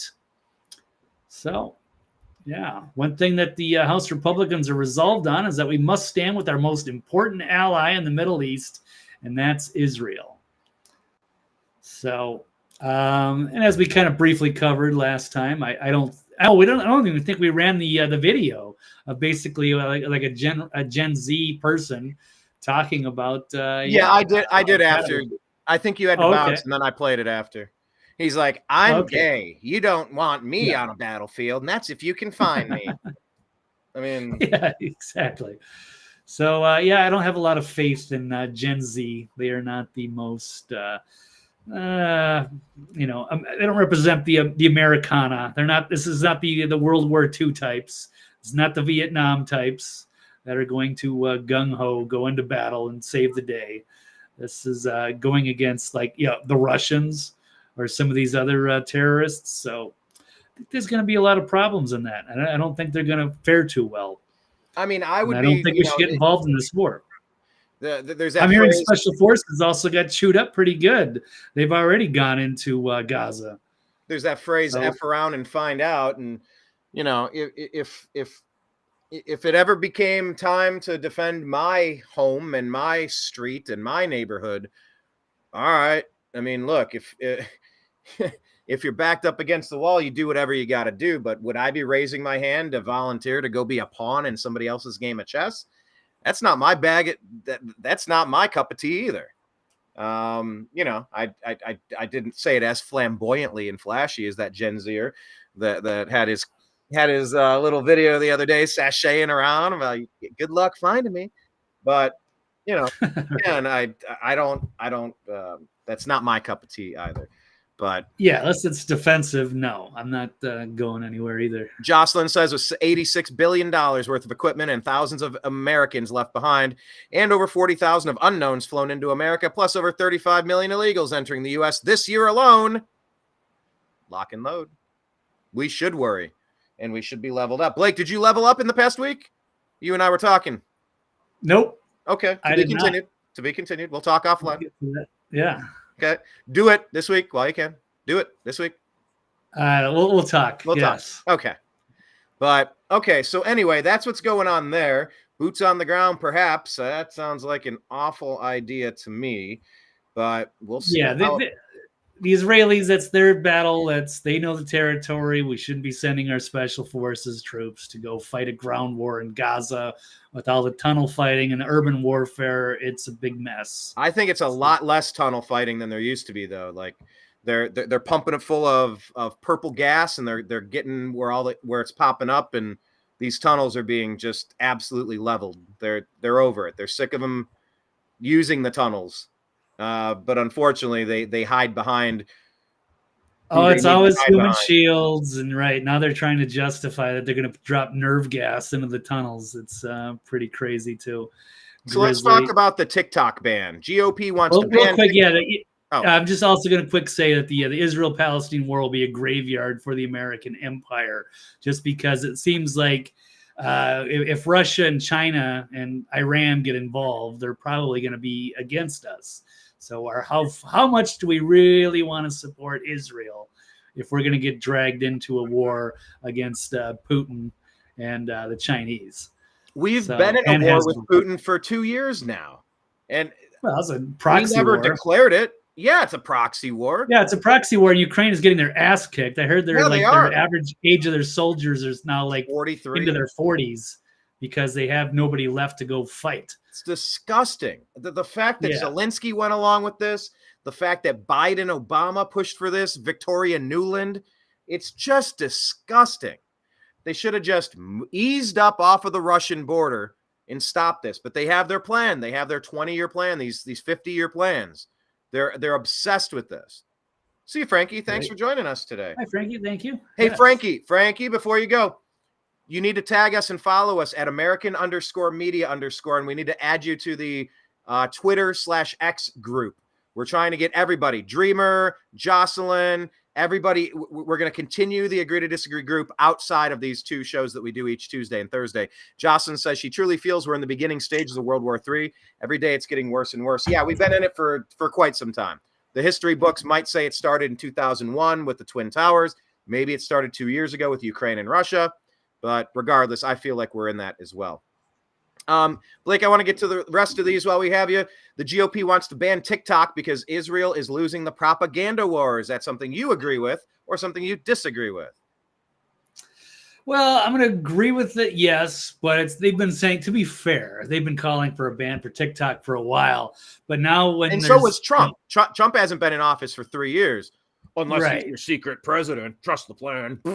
Anyway, Trump was very against TikTok as well, right? To be fair. Yeah, exactly. So let me pull up. Oh, I've started mocking the plan more and more lately. I can't stand hearing this stuff. Right. So GOP politicians now are calling for a TikTok ban over pro-Palestine content, outperforming pro-Israel content. And so, yeah. And to be, also, there's a lot of horrific stuff that some of the people are putting out there from Israel, where they're just mocking people that don't have food and water and electricity. There's a lot of really tasteless, disgusting videos that are not helpful for Israel. And people that are kind of neutral are going to automatically be siding with, Palestine. They got Israel deleting posts using Palestinians of faking their deaths, using crisis actors. And of course, we've seen them using the beheaded babies stuff, or lots of beheadings, or lots of atrocity propaganda that they're putting out, or baking babies in ovens. A lot of that stuff is being debunked, and it's not true. Have you seen that one guy with the short hair, the short beard? He was like he's seen in like 5 different scenes. He's like working the This medical. is it. Yeah, I think this is it. Let me try to refresh this page. I thought there was more stuff. That phrase, crisis actors. I mean, it's like, whatever this guy is. This guy right here, out of Central Casting. I don't know what's his story. It says the official account on X just spread the Pallywood conspiracy claim that Palestinians are actors faking what's going on in Gaza, but they deleted it. And there's been a lot of deleted posts coming out from Israel too. They deleted it, but the damage is done. It's spreading via others. These are 2 totally different people. I don't exactly know. The person's hospital, 16-year-old Mohammed Zendik. The other one, somebody else losing his leg in an IDF raid. I'm not sure. They've shown some other things about, people that are moving in these bags. There's a lot of really, strange information coming out. And it was also weird seeing, Wolf Blitzer kind of changing his tune a little bit. I don't know if there's something to that. When they had this, there's some pushback, which was unusual. Call him the Wolf. That's all you had to say. Yeah. That there were civilians there. Blitzer was confronting an IDF spokesperson over the strike in a refugee camp that killed a Hamas commander. So I don't know. He's saying Palestinian reports say at least 50 people killed in a strike and the subsequent collapse. But allegedly killed a Hamas commander, maybe, but that there were a lot of innocent people, women and children that were killed because they thought there was some Hamas leader. Blitzer was saying, just trying to get more information. There's civilians there. There were refugees. You still decided to drop a bomb on a refugee camp, attempting to kill this one Hamas commander. But by the way, was he actually killed? And the IDF said, I can't confirm yet. There'll be more updates. So there's some things that are going on that people don't always see, but they are going to see on TikTok. And it's when it's really makes it difficult to side with Israel when you're seeing all these horrific images and all of these people that are getting destroyed. As much as it's bad that Hamas struck first and whatever they did and going after concert goers or dragging people through the streets or kidnapping people, there's atrocities on both sides. But apparently they are losing the war in public opinion on TikTok. And so it's extra disturbing and more reasons for them to try to eliminate TikTok. One other little note. Yes, Jocelyn, we do call it hummus as a slur. Thank you. We are united in this. Little Ronnie D, hummus. There's a lot of phrases we like to use. Lying legacy media. I need a little dictionary, like a little phraseology book. But I will add, though, if we're trying to figure out who's winning the propaganda war, China runs TikTok. So if China is pushing pro-Hamas content, China runs the algorithm. It's something Scott Adams has talked about ad nauseum. TikTok isn't as disruptive and dangerous for some of the normal reasons. It's because they run the algorithm and they push up the content that they want to enrage people the most. It's a psychological weapon that's being used against us, just like how Fedbook is used by the CIA and the deep state to push whatever they want our rage bait to be. So once again, to be fair, we got to kind of consider the source. That is a Chinese weapon that they use to psychologically drive certain stories over the others. All right, let's say a few minutes. Mind if I just run through the quick stories that I have, and then I'll have to sign off. And yeah, well, Brian, you carry us out like we did last time. Yeah, there's two left about if you're not 100% behind Israel, you must be an anti-Semitic racist. I think you have a story about that. Agree or disagree? Well, yeah, that's kind of something I just came up with because that's how it feels. Like you have to be. It's kind of comparing the leftists with the people on the conservatives that are just 100% always on Israel's side, no matter what. They will never give an inch. But it seems like the same way it's like arguing with cult followers. And you can't say anything criticism of Israel or you're deemed an anti-Semitic racist. You know what it reminds me of? It reminds me of George W. Bush. Either you're with us or against us, right? Yeah, something like that. So just kind of making that, drawing that comparison. So it's just something I've seen that's interesting. What about AIPAC? I mean, before this attack, where 1,400 were butchered out of nowhere during the Abraham Peace Accord, they were living side by side in harmony, just kind of getting by until. Not really, but yeah. Okay. Yeah, Egypt's not letting them in the other side either. Egypt actually came out and said, we will sacrifice millions of our people to keep them from coming here. It's their home too, man. I don't know. So AIPAC was whining and crying about all sorts of stuff recently, and you and I were both on the side of like, what are you even talking about prior to this? But tell us what you think about AIPAC. Are they an extremist organization that has too much U.S. influence? American Israeli Political Action Committee, I believe. Absolutely. And I actually forgot a video, and I know you showed one because I think you had one from Anomaly, and that was a great one. Like, who are you allowed to criticize? Mm-hmm. And people are terrified about criticizing anything from Israel. And they have a lot of money and a lot of influence over Washington. And somebody I do have to praise here is Thomas Massie. Once again, he's one of the first people that stands for America first in standing up to the Israel lobby. So I think that's pretty awesome. I don't have time to get into all of this. What's weird is that you're also seeing AOC going off on AIPAC, but for different reasons, but saying they are an extremist organization. And to an extent, I will agree with her. I do. I'm very skeptical of them. To an extent, not full, but to a certain extent. Well, I'm going to show you something that might blow your mind here. Tweets here. A couple from Jake Shields, who has been really doing some great stuff. And I appreciate what he's been doing on Twitter, being outspoken on a very controversial topic. But he's saying Americans, our First Amendment allows us to protest. Criticizing Nikki Haley. Actually, I could have been an agree to disagree question. Should we start publishing names of pro-Hamas protesters? Hamas. Or could they say pro-Palestinian protesters? But some are Hamas because they don't know any better. But in our cities and universities, they are siding with terrorists who chant death to America. That is unacceptable, but I would disagree. But so check this one out. Another one from Jake Shields. This is from Lucas Gage, is also very outspoken on the Zionists, saying AIPAC wouldn't exist if the Zionists didn't assassinate JFK a few months after RFK got this letter. They wanted the American Zionist Council to register as a foreign agent.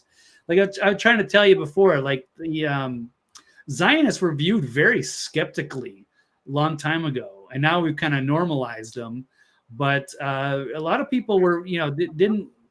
Yeah, there were reasons to not be completely allied with them. And this is this is a very interesting document. This is from Donald Rumsfeld, right? Donald Rumsfeld, way back in the day, 1963, July 15th, just a few months before Kennedy was killed. He's saying to Mr. Kennedy, several thoughtful and valued constituents have expressed their concern to me over a report in a June issue of the Chicago edition of the Wall Street Journal, which indicated that determination by the Justice Department of the question of the registration of the American Zionist Council as an agent of the Israeli government will depend on the, quote, risk of offending Jewish opinion in the United States. And I would greatly appreciate your comments on this statement and also a report as to the policy of the Department of Justice that will follow in determining this question. So apparently, Jack Kennedy wanted the American Zionist Council to register as a foreign agent. And so that's basically what AIPAC is today. And they are a foreign agent with way too much power. And we've shown that graphic that's showing all of the people that are in the government that are basically Zionist Jews. And that is disturbing, not to be confused with just anybody that's Jewish or that's bad, but it's wondering, how do we conduct our foreign policy? I don't have time to run this Glenn Beck thing, but it's, it's cringy and creepy that, to have the privilege to stand with the Jew is a tremendous honor spiritually. And he wanted to read his letter on air to the state of Israel. And he asked for dual citizenship, I believe. Yeah, it's just, there's just weird stuff. I don't trust that guy. But yeah, a lot of those neocons, they cozy up to Israel. But yeah, that's big protection. That gives them big ratings, lots of money. So there's, it's bad. And we didn't get into all of this. I mean, there's obviously bad actors on each side. Israeli diplomats, bucking the peace talks, calling for destruction of Gaza. But to be fair, you've also got people in Hamas saying that, the destruction of Hamas, I believe, is what they're calling for in Gaza. Right. Well, that's just Gaza. They're just conflating the both of them. It's not pro-Palestine. It's, you're Hamas, whatever. But anyway, yes, there are bad people on actor. I don't want to get involved in something like this. And there's just no sides to pick here. And then we've got, these awful, horrific things. Israel war crimes, Gaza camp bombed again. We've also, Brian, I don't know if you saw some of this video has been going around showing attacking the against this war. It's violent. They are just zero tolerance. So the people that are, standing up and saying, let's call for peace, they're getting beat up and thrown around in the streets. So I think there's a pushback on Zionism for these very things, and there should be. It's like the Ashkenazi Jews, or they're putting the Nazi in Ashkenazi by doing some of this stuff, and it's terrible. They're gassing. They're putting their opposition, basically throwing them in ghettos, talking about gassing them, genocide, violence, false propaganda, and there's an irony to it. That's all I'm saying. So, all right. Well, I think it's time for you to run out the door, sir. I gotta go. But thank you very much, everybody. It's been a pleasure. Can't wait to do it again next time. Take care. Peace. Let's call for peace in the Middle East. How about that? Double peace. All right. All right. Take care, everybody. I'm out. Later. There he goes. Make sure you follow him on X at TV's BLAKEWALLEY. Also, you need to link up with us at American_media_. And we want to bring you into this private group. So Jocelyn is in there. JJ_ something or other, UFO something girl. I don't have memorized. And then Dreamer Ultra's in there. Vince, awesome. We need to get Kenneth in there. Kenneth, are you on Twitter? Or did I ask you that already? And you said you don't use Twitter. But that's where we're going to continue our conversations in between our live shows. Please link up with us in those places. Yeah. What Jocelyn, you were saying something here in the comments. about, yeah, I had this up here once or twice, and I'll just go back to it. Jocelyn's been wondering how the whole world suddenly became anti-Semitic, and now I know. TikTok. Yeah, it was I'm glad you picked up on that point, as Blake was like trying to say, like, well, look, see TikTok, they're getting ratioed. The world's behind hummus. It's like, that's China. That's China manipulating the algorithm. Just listen to Scott Adams. He has gone on and on and on about the dangers of TikTok. And it's not just like they're dumbing down society with stupid dances and kids with it's about the rage bait. It's about what they pump up. What do they call it? They call it a heat button, H-E-A-T, heat button. So if you want a story to go bonkers, you press the heat button and then everyone gets outraged. So if you're showing more things that will get you on one side or against another side, that's absolutely TikTok, manipulating the algorithm. Now, the algorithm could just be a reflection of what the world is seeing and how the world is feeling. But unless it's open source code, if it's not open source code, you have no idea what type of manipulation is happening. Something I wanted to get to in today's show. And if you're following us on Facebook in the Agree to Disagree show, a support, what's it called? TNAM's The Agree to Disagree show on Facebook. It's a private group. Maybe it was there. Maybe it was on Twitter. Maybe it was on both. Maybe it was Telegram or Instagram. But it was Elon Musk interviewed with Joe Rogan. And they were discussing what Twitter was, old Twitter. They're calling it now old Twitter. And saying it was 10-1 censorship against conservatives, 10-1 censorship against libertarians.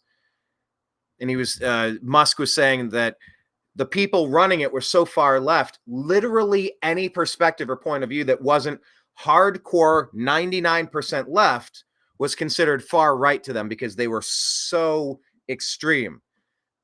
They were so radical. So the manipulation of what happened with Twitter, let's take the George Floyd situation. Yeah, there was a video that came out and it was played over and over and it looked terrible. But they weren't, you know what they were not showing? They were not showing the beginning of that traffic stop. The beginning of that, raise your hand. Have you seen the beginning of the George Floyd traffic stop? They're pulled over, cop pulls up. He's freaking out from the beginning. He's saying, I can't breathe from the beginning. There's no knee on a neck. The coroner's report showed there was no crushing of the larynx, no breaking of nothing spinal, nothing crushed, no asphyxiation. It was a knee on the top of the shoulder, top of the shoulder back area, looked like it was on the neck. It didn't suffocate him. The guy had a massive heart attack. He was tweaking, Kenneth. Yes. He swallowed the fentanyl and overdosed. It caused strain on his heart. He had pre-existing heart conditions. He had methamphetamines in his system. He had fentanyl in his system. Caffeine, marijuana. It was like every drug was in this guy's system. He had a heart attack. He overdosed. He wasn't strangled by a cop, but that's what it looked like. Had there been any perspective to what Twitter decided to give heat to, maybe it would have shown the beginning of the traffic stop. He said, I can't breathe. I can't breathe. I can't breathe. And I haven't seen this in years, so don't quote. I can't. I don't have photographic. I really haven't watched it. I don't really like watching snuff films. I watch what I have to watch so that I can develop an opinion on the story. I don't want to just take somebody else's perspective on it.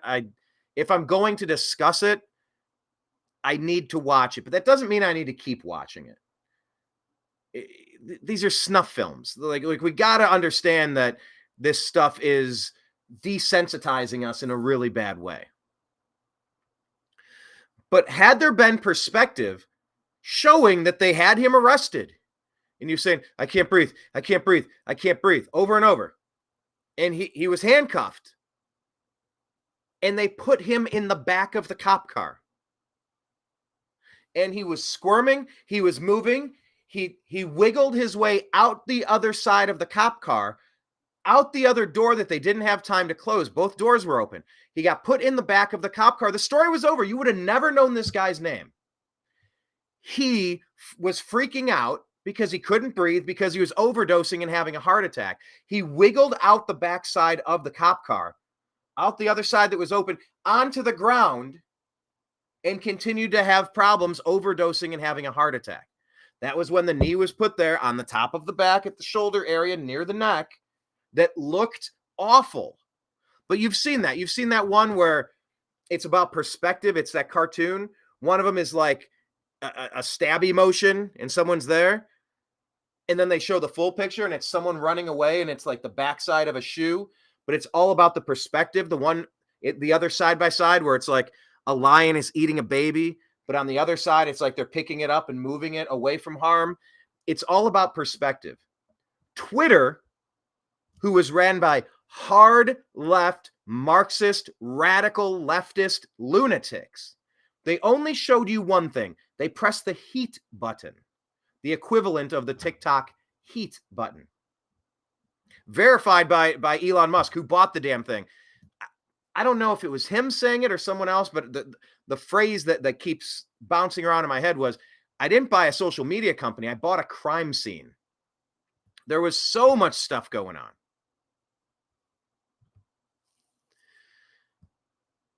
Had there been perspective to the George Floyd heart attack, overdose, that looked like a modern day police lynching, in context, he was already cuffed, put in the back of the car, and before they could close the other door, he wiggled his way out into the public where they had to just put their knee on the shoulder, neck, back area to hold the guy down because he was flipping out. He was flipping out in the car before he got arrested.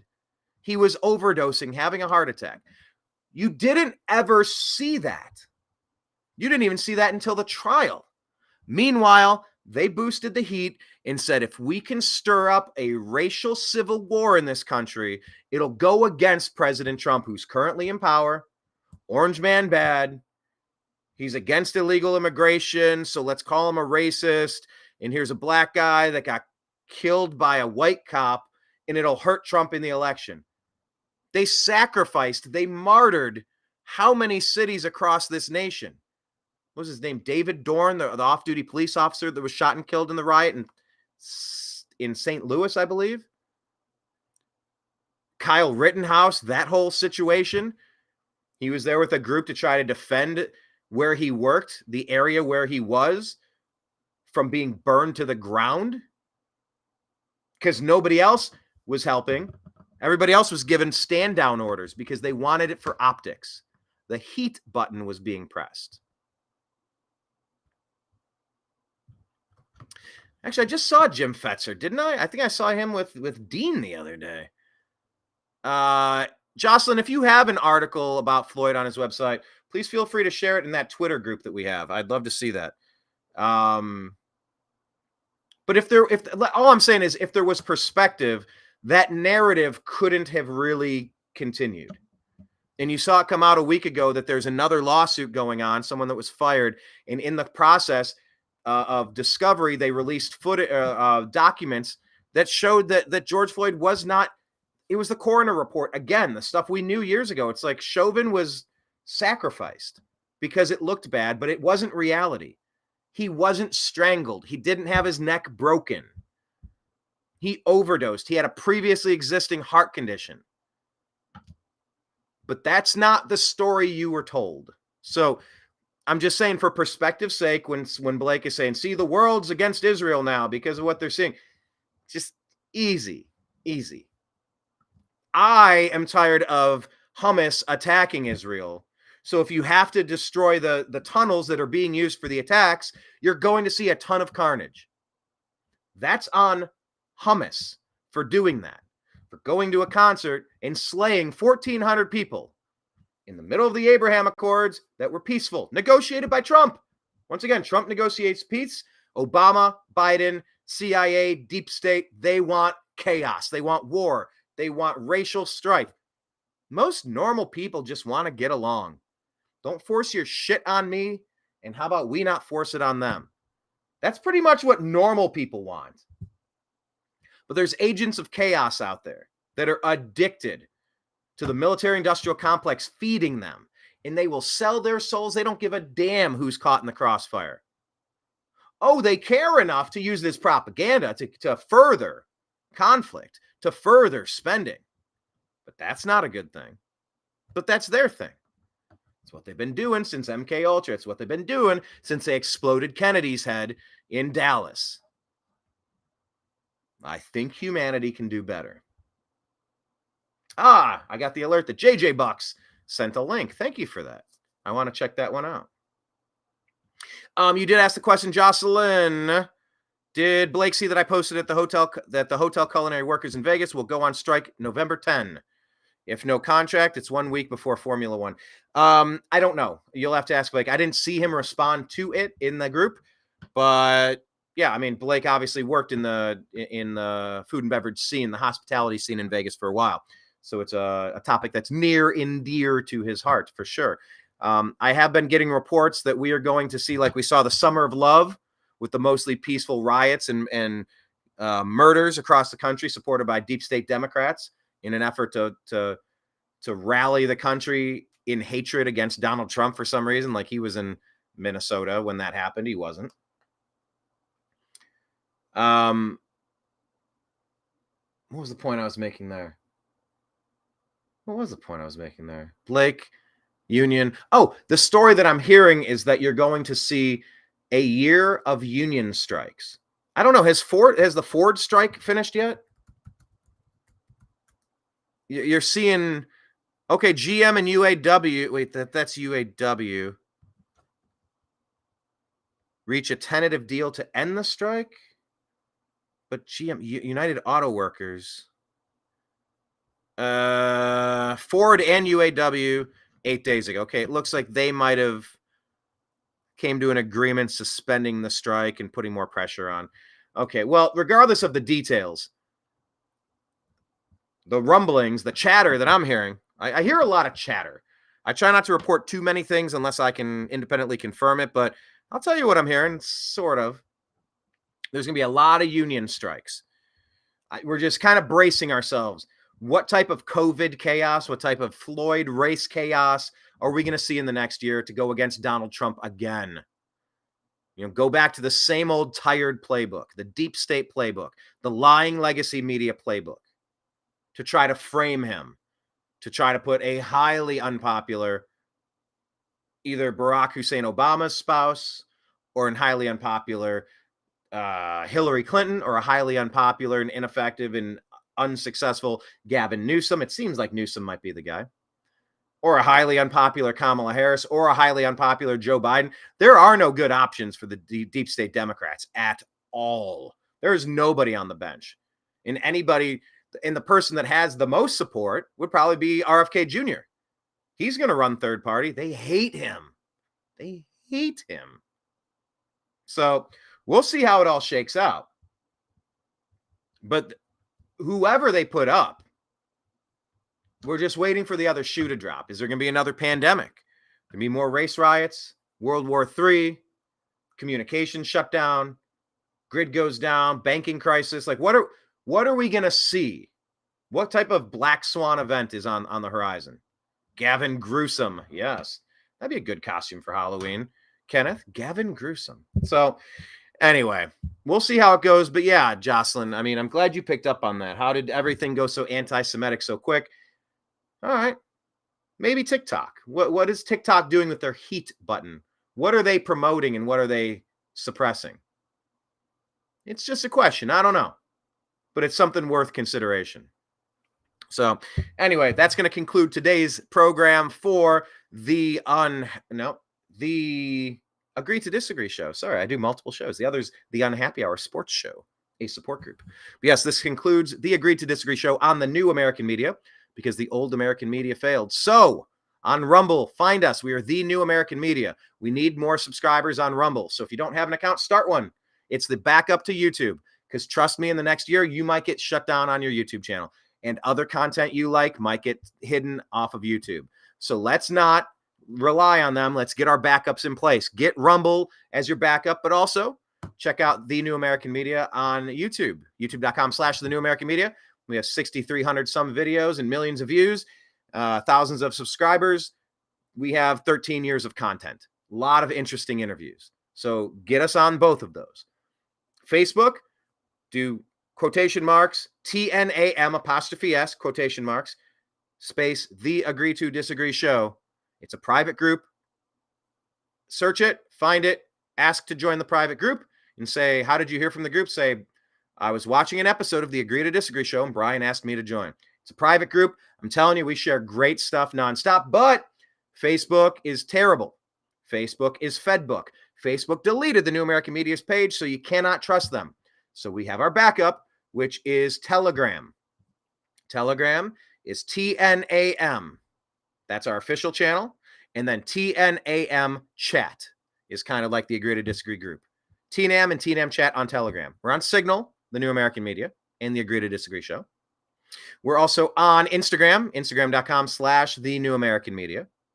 We're on Spotify, the Agree to Disagree Show. Also, the Unhappy Hour Sports Show. Find us there. And on X, we're at American_media_. And on Truth Social, the New American Media. Follow Blake at TV's Blake Walley and thenextlevelnews.com. All the places, please. We got news to cover. But if you want to get in on that special group on Facebook, send us a direct message, tag us, and we'll try to add you to the group. Kenneth, if you're not on Twitter X, get back on there, sir. Please. Join our group, our fun little group. Spot that guy. Yeah, Spotify, spot that guy. But anyhow, I appreciate you for being a part of this journey. It's so much more fun when we get to interact with you in real time. I do the best I can to incorporate as much of it as possible. It's juggling, juggling apples and chainsaws. We got to be careful about what we say. We got to try to remember to say the important things. We got to try to be clever. We got to try to be interesting. We got to try to be timely, and we try to integrate all of your comments. It's not super easy, but it's super fun. There's pitfalls, but then again, we got one life to live. We better try to live it while we're here. There's a quote from Steve Harvey that I have written in my office. It says, "Your gift will make room for you and put you in the presence of great men." I love that quote. There's another quote from Brian Tracy here in my office that says, "There is nothing that can stop you from achieving the greatness for which you were created." Brian Tracy is incredible. Do a search on him. Denzel Washington has a quote, "Fail big." What's this say? Oh, yeah. "You only live once, so do what you feel passionate about." These are some of the things I see every day, and I hope these are things that encourage you to go out and live your life with boldness, with strength, with wisdom, with integrity, with honesty, trying to just make sense of this wacky world and try to expose some of the bad stuff so that we can stop it, and try to highlight some of the good things that we want so that we can manifest it. So that's what we're all about here at the New American Media, and we appreciate each and every one of you being a part of this every time we do a live show. So thank you, everyone, from the New American Media, because the old American Media has failed you. My name is Brian Engelman, signing out this Thursday, November the 2nd, 2023. I appreciate you. I love you, and we'll talk to you again soon. Take care.